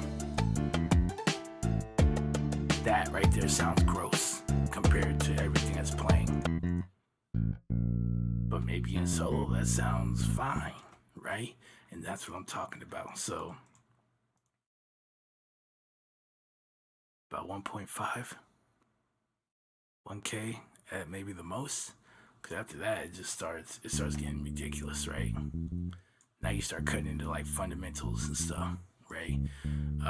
But depending on what you're looking for or the type of bass you're using, for like a bass guitar, yeah, 1K, you might want to cut that, right? And stop there because you do have some stuff over here, right? But if you're using like a synth bass and you're just getting like over here, pull in, you already know what to do, what you're listening for, right? Once you start to lose, right, then we know it's too far, right? Are we trying to turn a bass guitar into a synth bass? Just go get a synth bass, man. Like, it doesn't, it's not that serious. So, here's the 1K mark. And then when that piano decides to come in,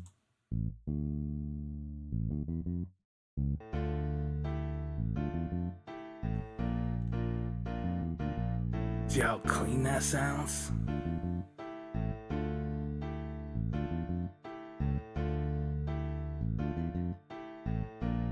And now you gotta listen to your bass guitar starting to play in there. When it do, right? You can kind of hear the little spikes that are popping up here. You start hearing that come in with the piano, and it's like, what? It doesn't sound like it has its own space or its own place, right?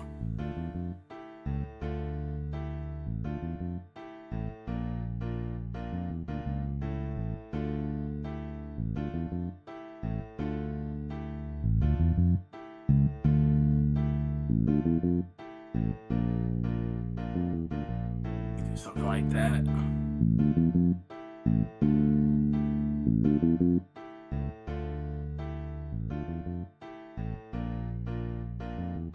Sounds really nice, right? But also, not get too far. To not lose sight of what we're doing here. We have our kick. Now, our kick got boosted over about 100 hertz, so from 100 over to like 50, right? It all got boosted. So what you would do is you're gonna end up going to that same area. Instead of boosting, we're gonna create a dip, right? About 1 or 2 dB. And all it's gonna do is let the kick sit on top of the bass.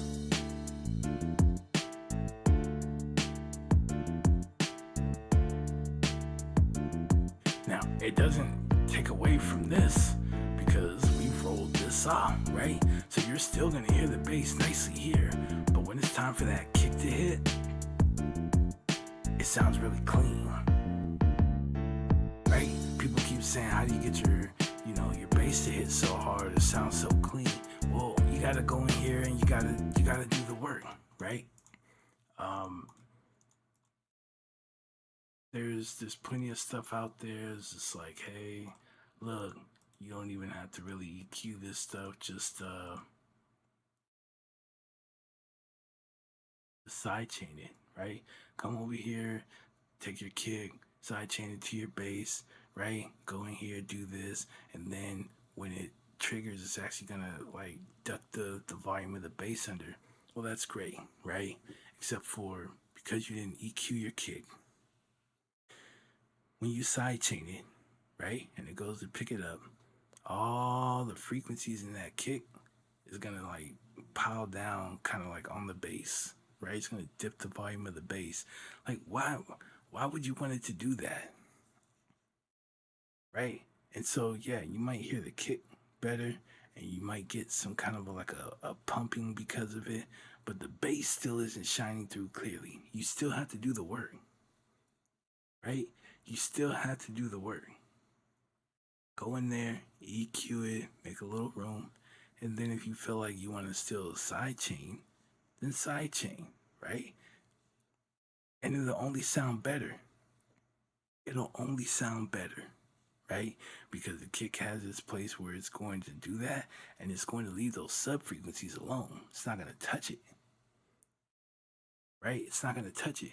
But if you don't EQ your kick and decide you're going to go in and do that, then you're going to have a mess. And if you don't go and EQ your bass, you're still going to have a mess, right? Because your bass can still be muddy, right? It still has problem areas that need to be resolved. It still has things going on. So if you just go, oh, I don't have to EQ, we'll just sidechain, right? It's not only lazy, but it's wrong, right? If you want a sidechain, that's fine. It's like an extra feature, okay? But you still need to go in here and clean up these sounds before you start deciding you want a sidechain and have things duck. If you do not do that, don't complain about why your low end just doesn't seem to stack up to everyone else, right?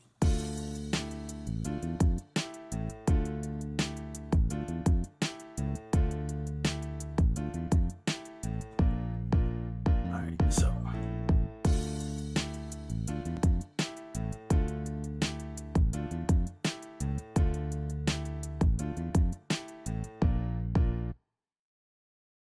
okay, let's run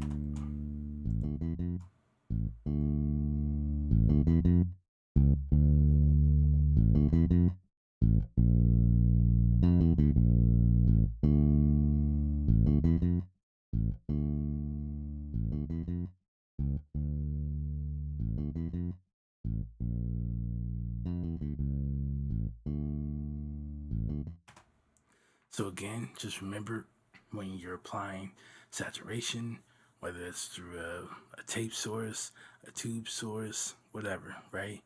They, as far as saturation goes, they provide the same thing, but kind of the color, flavor, take your pick of words there. It's a little different in each one, right? Tape saturation, pretty popular, but there are different types, and depending on what you might be looking for or what might work best with a particular sound, okay, it might not be tape. But that's what I got here. So I have Saturn also, which is kind of dope because you get the various emulations. Okay, so you have tube, you have tape, right?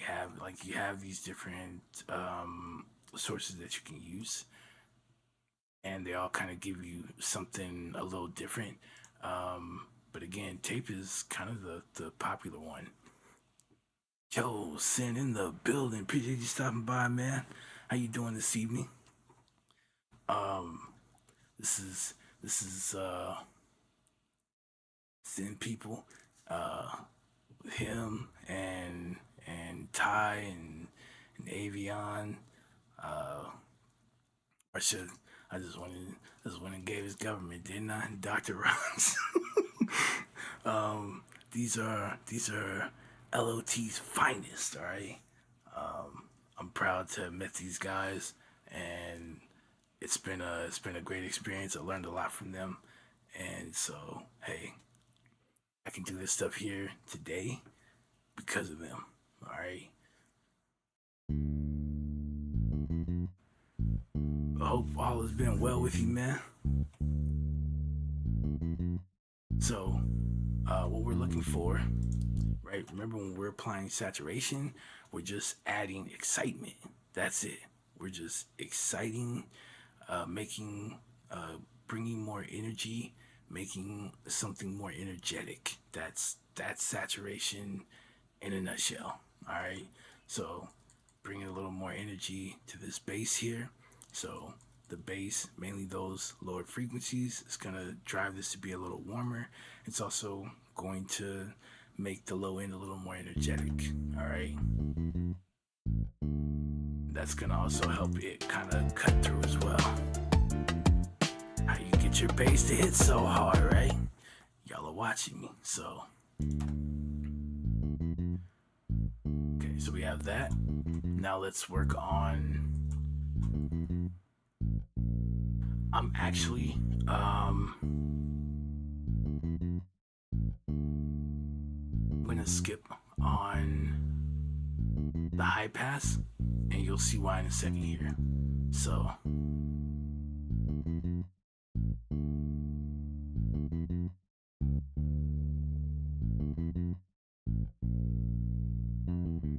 you guys can hear. So we get to about the 3K mark, right? And you start to lose this, right? But again, in the grand scheme of things, when everything else is playing, are you gonna miss it? Hear any of this? Hear any of it? Right? So, bam.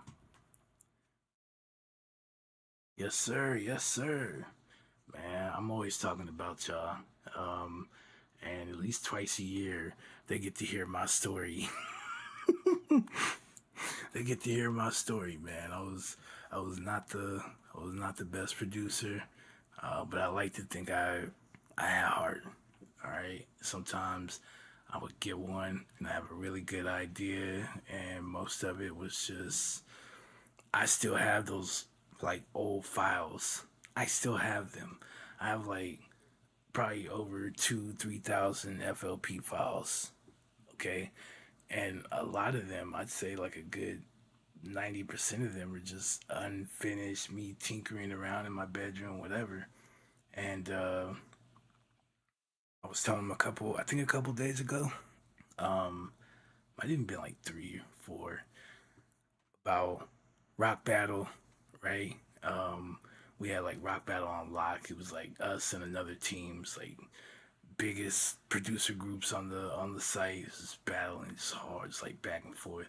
But I was not the I was not the main, like I was not a threat, right? I had some stuff, but I wasn't just like in there winning like that or anything. But meeting these guys and just exchanging information. Some guys in there just, man, the sample flips and all, like, crucial, man. Y'all are crucial. So glad I could be a part of that. What was it? I think it was like 2010 when I joined. So it's been 14 years now, man. It's been a long time. It's been a long time. And even when I'm making music, I have to add them here. Or do I have them? Even when I'm making music, we still repping. Legion of Tunes. We're still repping. Alright, so when they hear that, they know what it is. They know what time it is. Alright, so let's hold on. Let's get our bass. So we have this rolled off. Let's take a listen.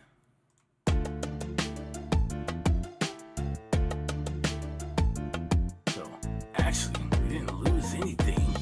Okay, that just lets you know, even though it sounded like we were losing something, 1, we're not missing it right now, and 2, our volume is still where we had it, right? Bam. So what I'm gonna do is we're gonna pull up this EQ here, and so I'm not gonna do like a roll off.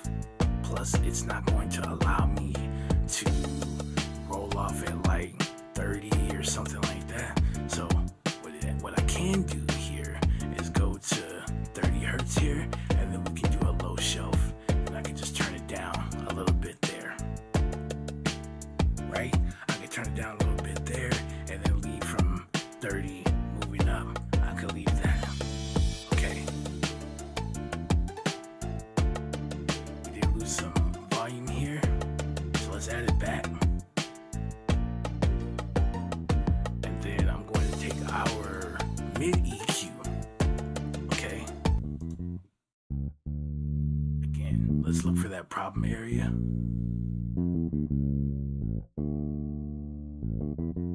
So when you get here, when you start to hear that hollow, boxy, right, airy kind of sound, we know there's not much happening there and we can actually do better without it, right?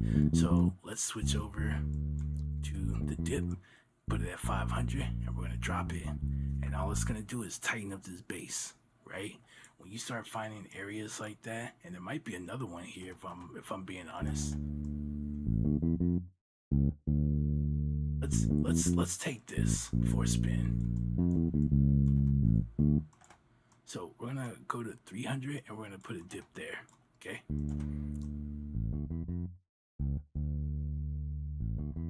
And so what this is gonna do is actually gonna help the bass sit behind the beat, right? So check it out. So you're hearing those mids kind of come through in the bass and all that, and so it doesn't sound as good or as tight, right? The bass as it should. Now watch this.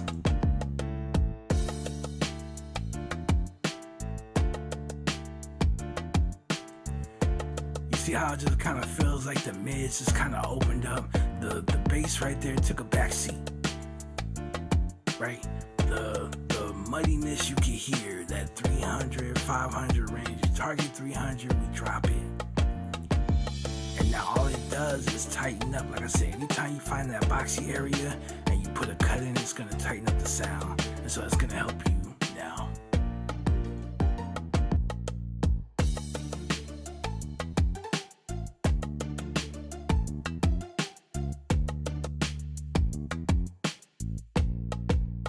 Listen.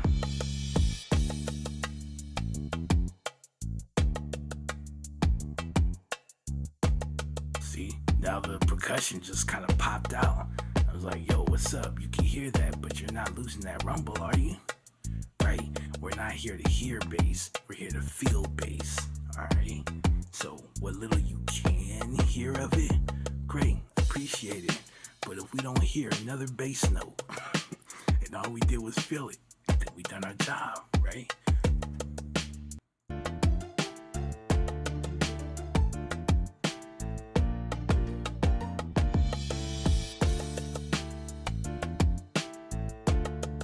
Look, you can even turn this up.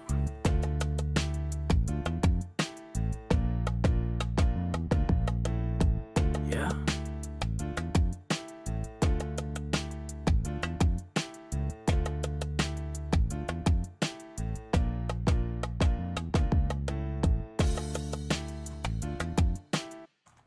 And then after you do that, and that's all together, and from what I'm watching, right, what I'm seeing here, it's pretty even, pretty consistent. I don't need to add any compression on this. All right, we're good. We're good. All right. Remember what we're doing when we're doing the compression is we're closing that gap in the dynamic range. Well, if every note hitting is consistently right around the same volume, then what are we doing? We don't need to compress it. It's fine, right? All we're gonna do is just make it worse, right? That's all we're gonna do. So it's already consistent. Bam. The only other time I would say maybe to do it is if, and you would notice it because the volume anyway, right? But I would say do it if your bass is playing and you have spikes. Let's say when the bass hits, let's say you're using like an 808 or something, and the 808 is peaking around -12, but you'll get some bass notes that hit and you'll see your volume meter kind of drop down, maybe say -18 or something, and then it'll jump back up, or -15, then it's something that's kind of major, and you feel like when those notes are hitting, you can't hear it as or it doesn't have the same impact as some of the other notes, compress it at that point, right? All it's gonna do is close the range in the dynamic gap, right? And those quieter notes that are hitting in the bass are now going to sound louder, right? It's gonna have more impact because of it, right? That's where you would do it. Don't do it because you've seen it on a YouTube video or you just seen somebody do it. Know why you're doing it. And when you know why you're doing it, then that's going to help you make better decisions, and it's going to translate to you making consistently better beats and having better bass lines or 808s or whatever, right?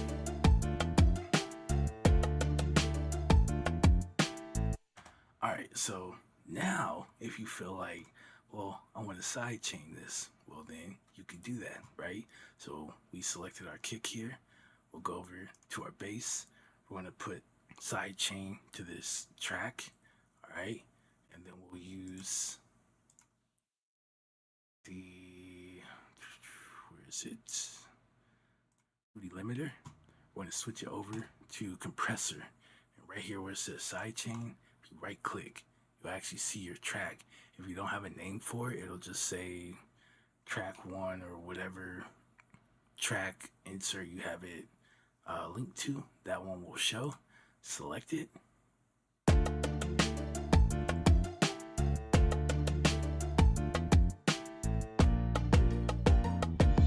Set our ratio. Let's say we do 3 to 1, and then start to.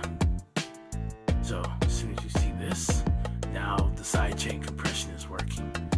Okay, so anytime the kick hits, you're gonna lose the volume in your bass because of that. Okay, that sidechain. So if you want to make it more dramatic and get some kind of pumping out of it, you can definitely do that as well. But again, if you don't do that, if you don't EQ your kick, if you don't EQ your bass, and you feel like I'm just going to sidechain it because somebody on YouTube told me to do that, right? To get to get better sounding bass, I'm telling you now, right? All those frequencies you left out in the kick you didn't deal with, they're gonna squash your bass. You're gonna actually have a worse sounding bass, right? But go do the work, shape it. When it hits, it'll cause a dip, but not where it counts, right? In your bass. And then same thing with your bass. You still have to do the work, right? Because the kick still has to shine through, right? Otherwise you get this clash. It's nasty. It sounds bad, right? Every time I hear it, I cringe. Someone's like playing me a beat and it's just like, and I'm just like, you know, the low end, we gotta fix that. And they're like, I tried, I did this, I did, and it's like, look, let me show you something. And I've done this too many times to count, and they're amazed every time. It's like you have to do the work. If you want a sidechain, that's a plus. Do it after, but you still have to clean up. You still have to clean this stuff up. That's part of the job, right? It's part of getting the balance. You have to do that work. And then if you feel like you want the bass to duck, that's optional, right? But let's take this off.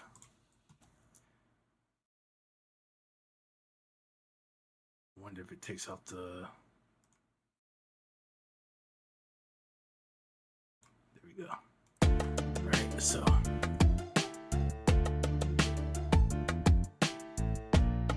Bam, we have our bass, we have our drums, they're together. Now, let's get here.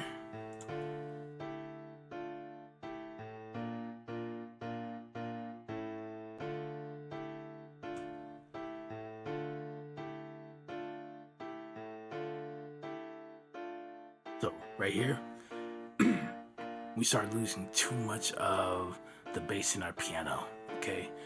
We're gonna think our snare, our kick, right? Where was that sitting? If we go back here to 150, we're not hurting anything, right? Go back, listen to it.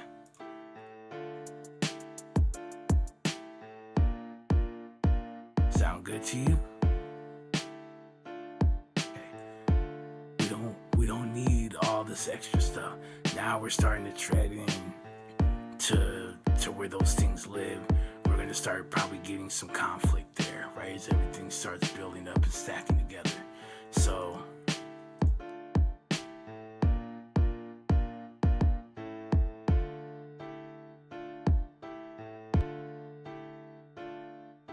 Let's take a look. This is getting down to about 112. So remember, we have bass that's living down here.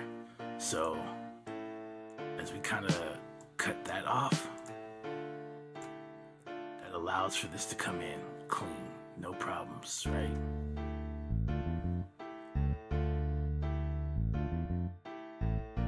Okay, where are we right now?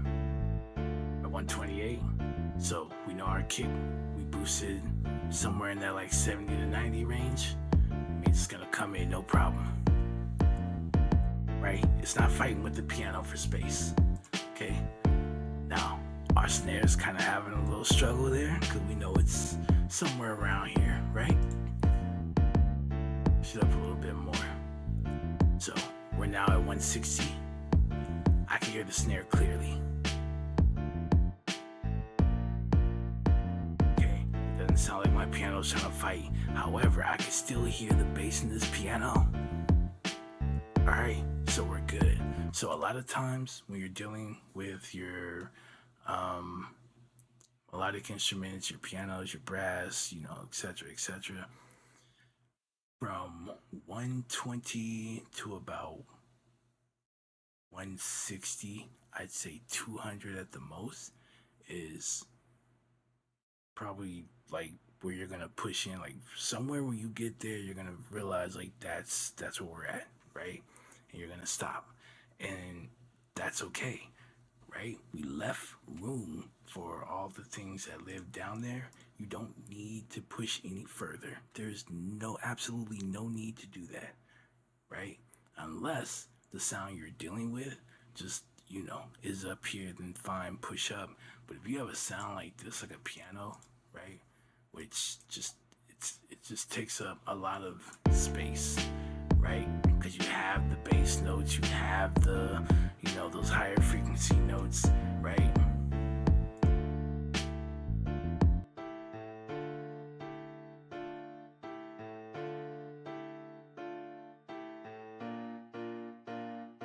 Did you miss it? Here.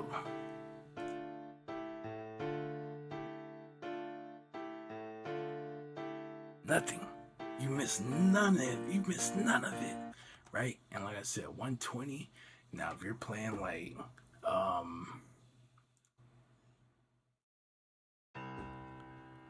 like down here or something, you could probably push it back to like 120 because you'll definitely catch it over there. See? So, right? So even if you want to do something like dark,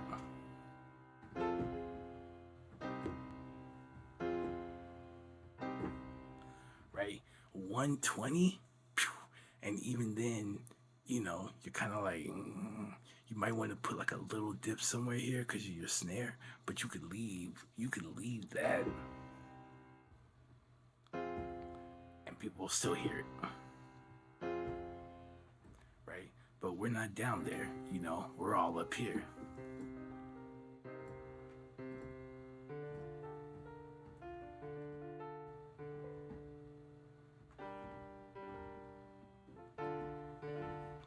Right? So we can get away with that. So we can push this up to 160. Not a problem, right? And then now brass might be where I'll tell you 200 just off the bat, because brass is wild. But a lot of sounds somewhere from like 120 to 160, depending on the octave you're playing, and or if there's if you got like low notes in it, that's usually where you're gonna be, and that's completely fine. Now as this is playing, okay, we're gonna do the same thing on the opposite end. We high pass, but we also have to low pass, right? So we can't just sit here and worry about the bass, right? You also have other things that live in those high places, and we want those to be able to have its own space too, right?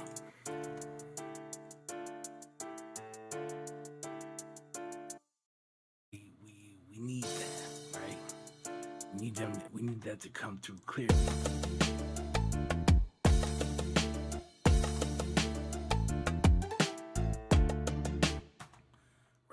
Again, give everything its own space, give everything its own place. So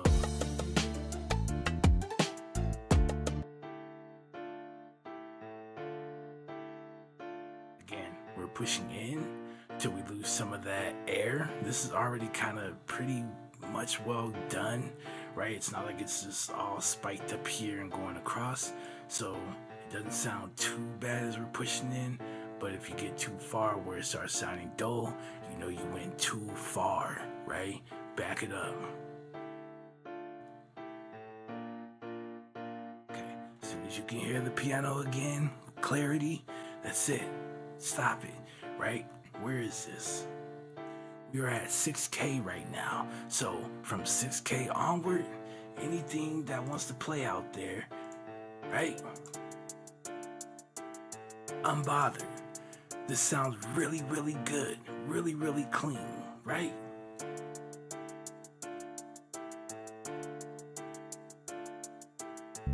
Your low end comes in. It's really, really clean.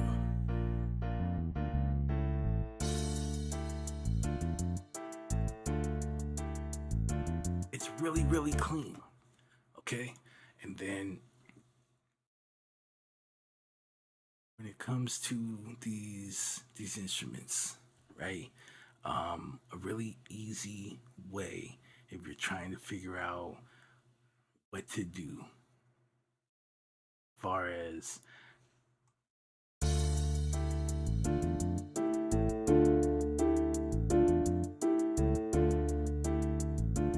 okay, I found the bass in this piano.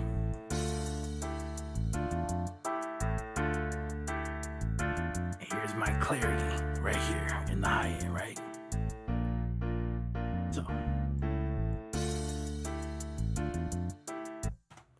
in solo, this is gonna sound good. It's always gonna sound good in solo, right? You found the sweet spots, right? Of course, it's gonna make the sound good.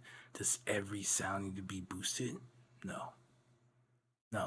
Why? Because if you did that for every sound, then you're still going to have the problem that you're in before you even started, which is all of the sounds fighting to be heard, right? So take your EQ, you want to picture it like a stage, okay? You're looking at the stage from the top down, okay? So what you see is the floor, right? You're up there above the lights and you're looking down at the band or whatever, right? So anytime we go to boost frequency range, right, or boost an instrument, a piano, whatever, what we're doing is pushing that sound to the front of the stage, so it's going to appear louder to the audience, to the listener, okay? And so if we make a cut, then we're moving that instrument to the back of the stage. It's going to make it sound quieter because it's further away from the audience, right? Use this to your advantage, okay? When you look at a stage and you see a piano player, usually the piano sits what? Sideways, right? The piano's sideways, and which side is facing the audience? Right side of the piano with the higher pitched notes, right? That's the part we're gonna boost, okay? What are we gonna cut? The left side of the piano, right? The lower the bass frequencies, because that part is facing away from the audience and more towards the back of the stage, right? So you're not gonna get this, you're gonna get something that looks like this. Okay, you're gonna get something that looks like this.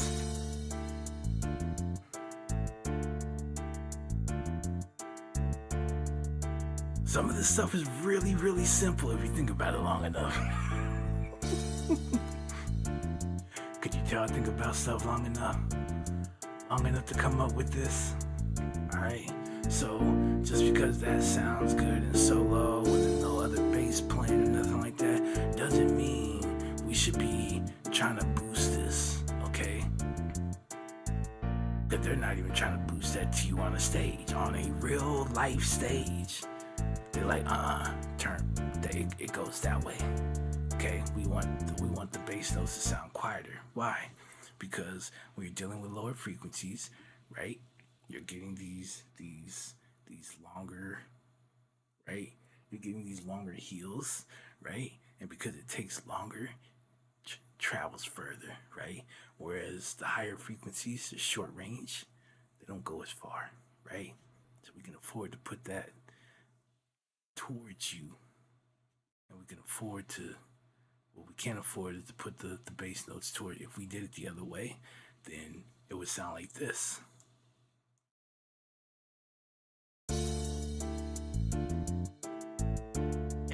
Looking for that. Maybe you're looking for something that's more dark, right? But this is what you're gonna get.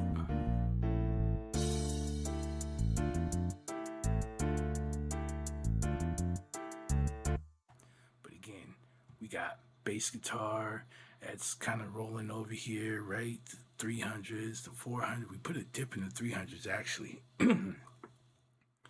Right? So maybe 3, 4, maybe going into 500 has a dip in it, right? So by kind of dropping this as well, what you're also doing is you're just, again, you're kind of making that clear, because don't forget, like I said, we got other stuff. We still have this, and this is a mid-range thing.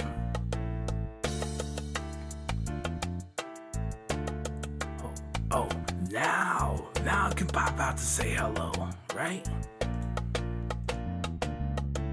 Now you see how that just kind of steps in front of the percussion? Well, dang, that's not fair.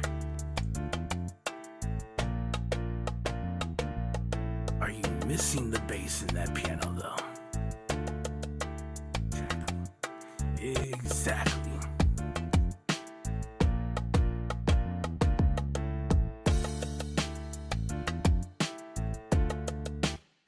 Exactly, right? These are the decisions, right? These are the thoughts that keep me up at night. Most people are like going to sleep, they're like, man, work sucks, and how am I gonna do this? How am I gonna do that? And I'm laying down and I'm like, man, maybe I should try and cut at 700 hertz when I wake up, like. Maybe that'll make it sound better. Something's not right, man. My ears, like, I don't know. Maybe audio engineering ain't for me. Then I wake up tomorrow and I get it done, and I'm like, yeah, I was right. Yeah, whatever I just said. Yeah, I take that back. I'm good, right? So.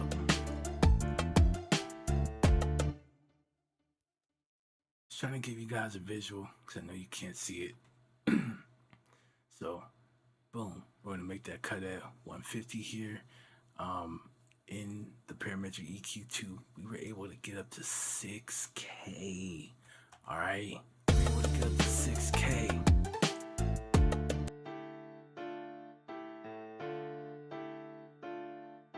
See what I'm saying?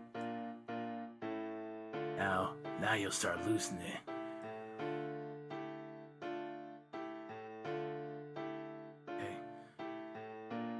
We just for good measure, okay? Let's go ahead, but at doing this, remember our snare, we cut our snare off at 8K, we cut our kick off at 8K, so it's kind of this thing where you can hear the attack in those sounds now, and the piano is just kind of just sitting in the middle. I really can't explain it to you, but I can explain it to you, alright? And that sounds dope. That sounds dope. I mean, you can open it. It doesn't do that much because of the way that piano's already been shaped. But again, you can hear it does just a little bit more by not letting some of that stuff get over there. Because it's already on the decline as it's going over there anyway. So you're not hearing it like it's not really too apparent. But when you get right here, it's like perfect. You can just hear the snap in that snare, the attack, right? It just kind of pops out a little bit more. Bam. All right. The volume's good. So let's take the mid EQ. And so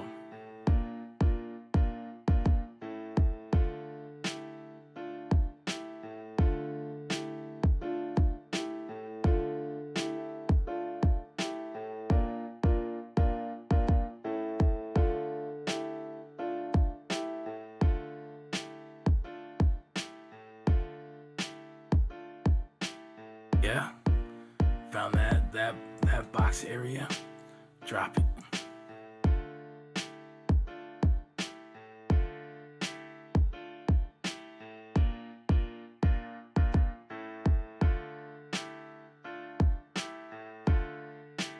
So usually between 1 to 3K, you're gonna find clarity. So where you wanna wanna sit is on you, right? This is probably the tail end of that. And I feel like this is kind of like right before it. I can hear some of the like boxiness in it, right? So about 2K is gonna be that sweet spot, okay?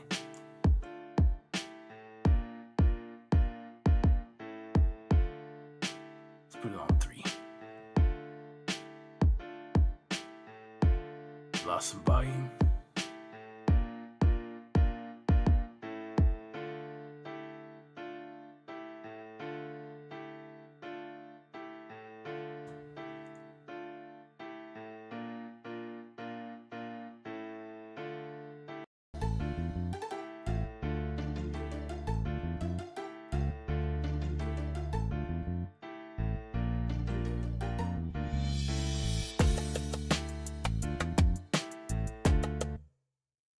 Yeah. All right. So next we have strings here.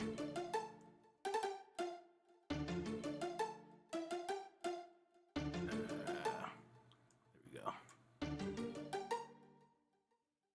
All right. Same thing. When we high and low pass, and I'll keep repeating this as many times as I need to, because repetition is key, right? And this is how you'll start to get it. It'll start to click when you start to do it yourself, right? And then once you hear it, you can't unhear it, okay?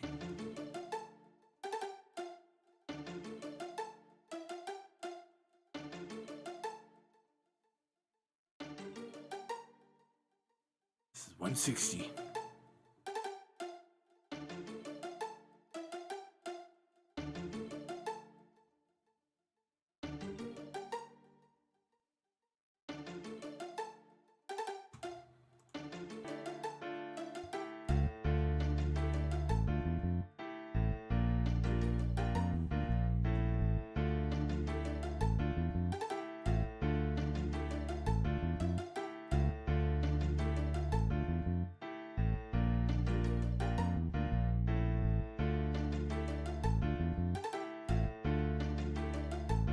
Okay? I'm just saying, it'll change your life, right? Once you kind of start understanding what you're looking for, you're gonna start seeing patterns. Every time I get right around to this spot, it's perfect every time, right? Even if you wanted a little bit more of that in there, like I said, take it down to about 120.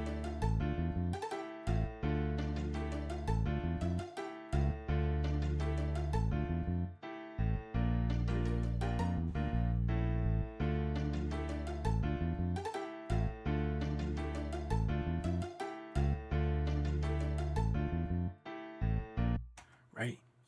In solo, of course it sounds good. Of course it all sounds good, right? course it all sounds good.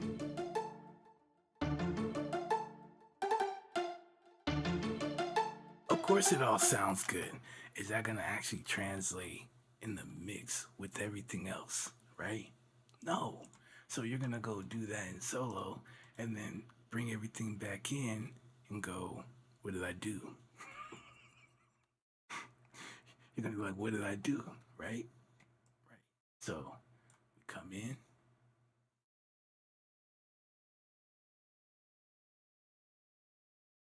Okay.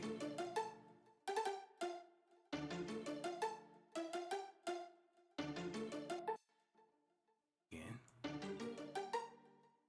Pass.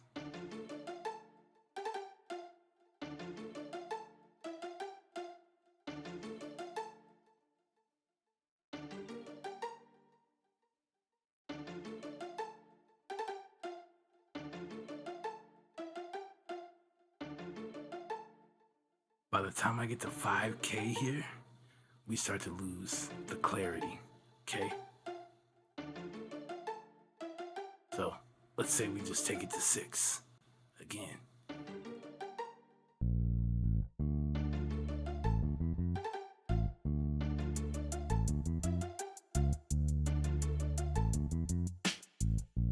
You're gonna learn. You're gonna learn.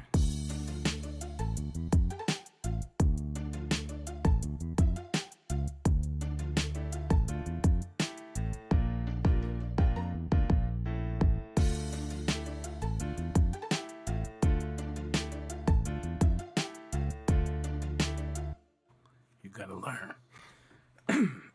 Okay, so we have these two. They're playing together in the chorus, right?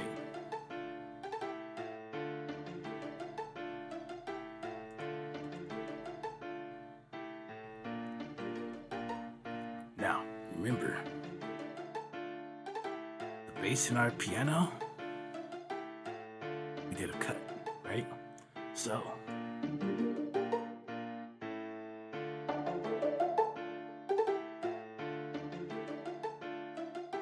if we boost the bass here just a little bit, see how it kind of pops out? Okay, and then our piano at 2K, we made a boost. What did I tell you? When you boost things, you push it to the front of the stage. When you cut things, you push it to the back of the stage. So if we were to turn this down a little bit, now it sounds like these strings are playing behind the pianist. Doesn't mean you can't hear it. It just means it got quieter, right? And of course we're losing volume, right? So when you turn that volume back up, but is it intruding on the pianist? You can hear the piano clear as day. You see how this works? Okay, give everything its own space, give everything its own place, and everything will be okay, right? And then when everything comes,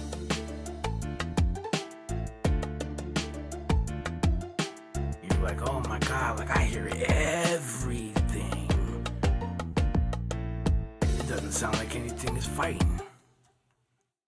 I'm like, guess how much my studio costs? They're like, is it one of those, no. My studio looks like yours. Right? It's just taking the tools, right? And like I said, for a while now, I've probably got these UAD plugins 5 months ago, like sometime this year, right? So I haven't like been using these until the last 6, 7, 8 beats. Okay, so everything else I've been making has been clear, right? And so it's the same thing. It doesn't matter, right? As long as you understand what's going on, right? When to, how to, what to, then it's always gonna sound good. It's always gonna sound good. It doesn't matter. You can get a $10,000 plugin suite. right? And it can have like all these dings and whistles, and I can take my EQ and compress and EQ in the same.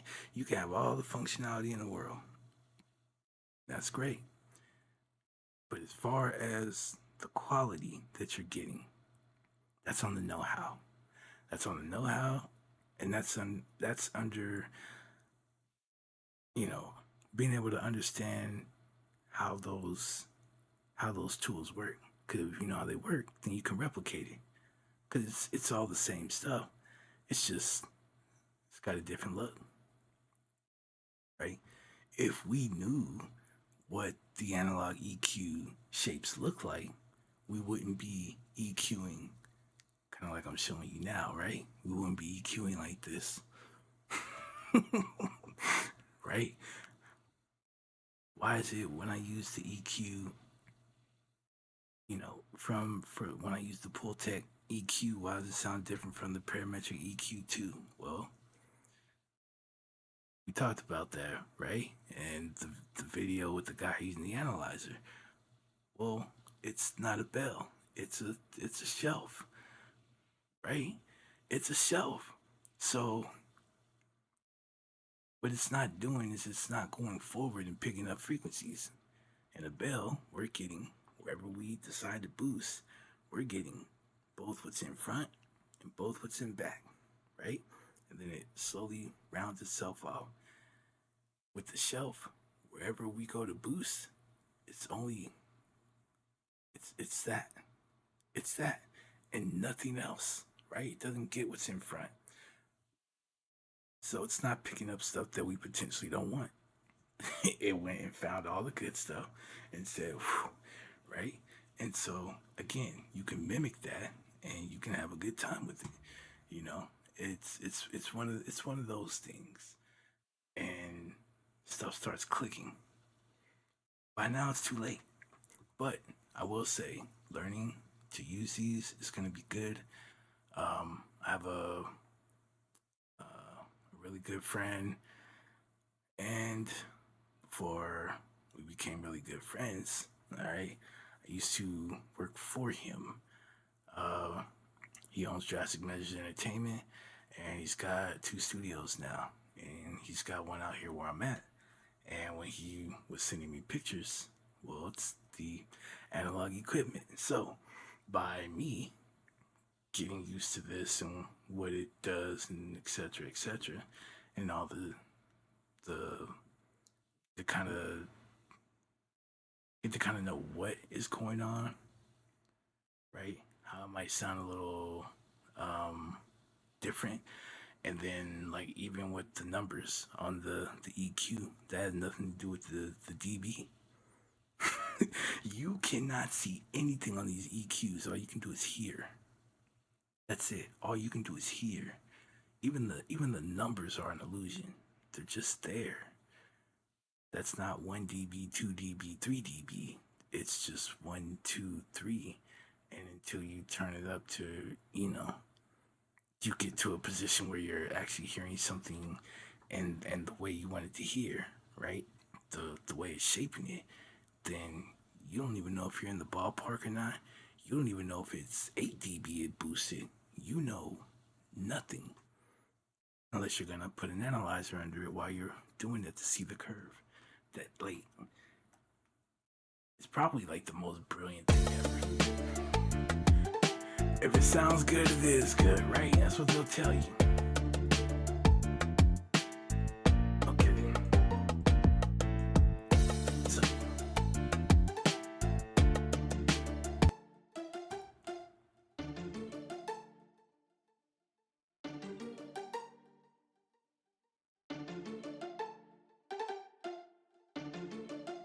let's see here. So we definitely lost a little.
Alright, so I'm going to use the second one just so we can get to the 2K range, because this one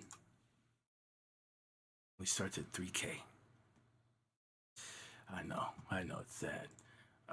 So it's not like I can use a different one to do that and then go on.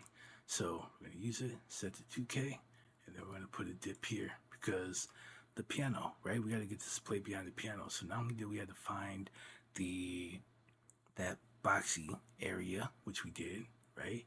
But now we got to go over here to where the piano, right? And to where we're probably getting some clarity from the strings here as well, and put a dip. Okay, so now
almost home. Alright, so for the most part, this sounds really good. Alright, so we're not gonna do too much here.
Okay, so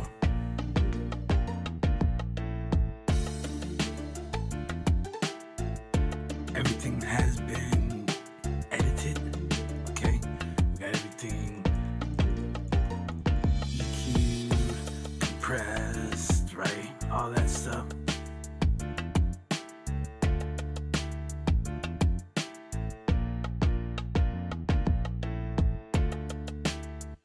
Okay, now let's start doing the panning, right? Separation. So now with EQ and all that, we gave everything its own place, its own space, right? But everything can't play in the center of the speaker. Okay. So now we gotta start moving some things around, right? So let's do that.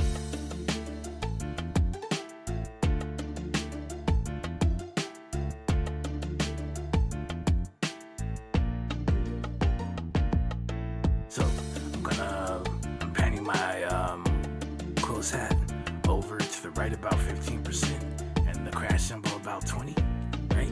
Just because the way it's usually set up on a standard kit, right? So I don't want them both at 15, but we'll just shoot it off to the side a little bit more, all right?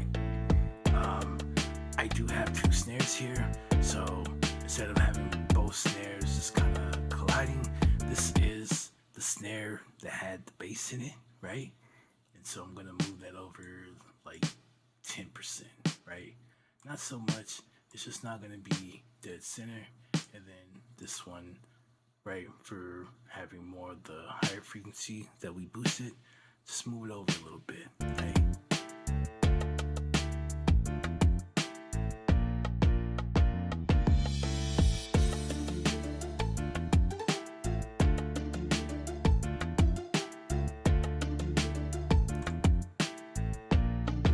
Piano, I'm gonna leave center. Bass, I'm gonna leave center. For these strings here,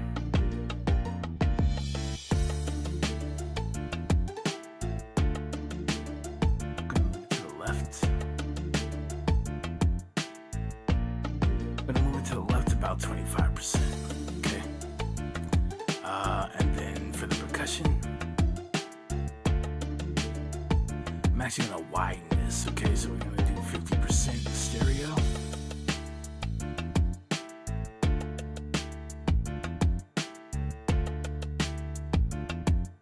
For the drum bus, I'm gonna put it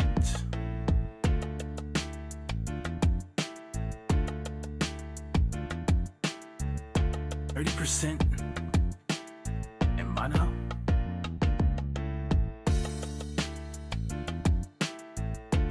My bass, I'm gonna put that completely in mono.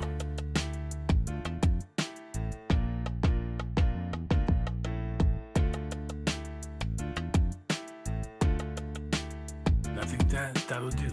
We don't have too much going on here, so. So again, energy passes through your left, out through your right, okay? So lower frequencies are more present in your left ear than higher frequencies. You can cover your right ear and figure that out real quick when you start speaking or listening. And then on the right side, the higher frequencies are more present and the low frequencies are less pronounced in the right ear. Okay, so that's how you figure out panning. Okay, real simple stuff, help you solve problems really quick, right? So these strings here are not exactly high frequency, which was an easy decision. And even as I pan it over to the left and I pan it over to the right, my left ear picks it up easier. Sealed. All right. So if you ever get into that decision where you're just like, I don't know, is it, thinking about it, just do it. Just do it, see how it makes you feel. Okay? So with the drums, by partially putting it in mono, it'll start to take some of those lower frequencies that's going across the spectrum and drop them into mono, and it will leave the rest in stereo. That's why we just did partial, like 30%. Make sure we kind of pick up those mids and the lows, kind of drop them down, and then leave the higher frequency stuff for the sides. Okay. The bass, there's really nothing going on in those higher frequencies, so there's no need to like partially put it into mono. It goes full mono. For the percussion here, okay, to make it sound bigger, wider, right? We went with widening. I did it 50%, so it's gonna pan 50% to the left, 50% to the right, which is creating that wideness that you're hearing, right? At 100%, you hear it dead left, dead right, and you get emptiness in the middle of your forehead here if you're wearing headphones, right? So still kind of get it at 50%, just not as much, but it keeps these sounds from being dead center. We want our kick, our snare, bass, our main melody, and vocals. If you have a vocalist, we want them center. Everything else needs to move somewhere, right? It needs to move around. All right, so at this point, now we can start to move the faders to kind of balance things out. And again, just remember, for every 1 dB, it accounts for 3 dB perceived volume. So take your time, move it dB by dB till you start to get a nice blend. Okay.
So you can see now that we're still at our target. Okay, we're still between -3, -6, but now we have a cleaner version, right, of our pre-mix now that we've finished. And that's called our mix, right?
I keep forgetting I reset everything, and I didn't even add the limiter back in when I did that.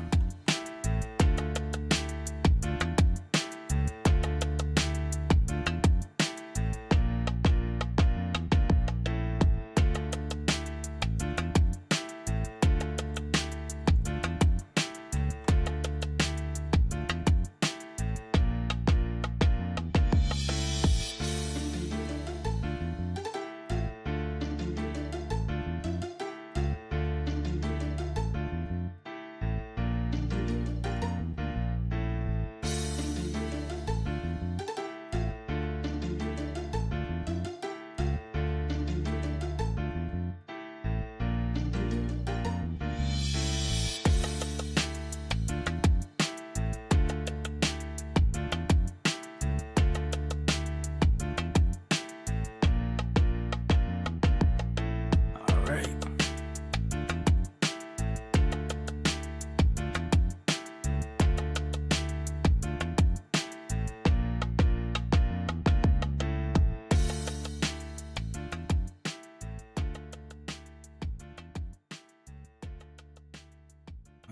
There it is.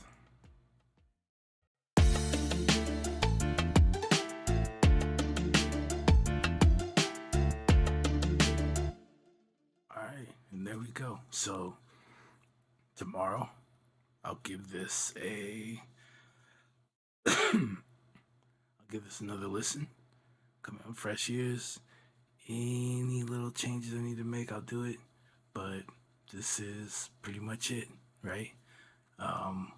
Been talking to you for about 3 hours.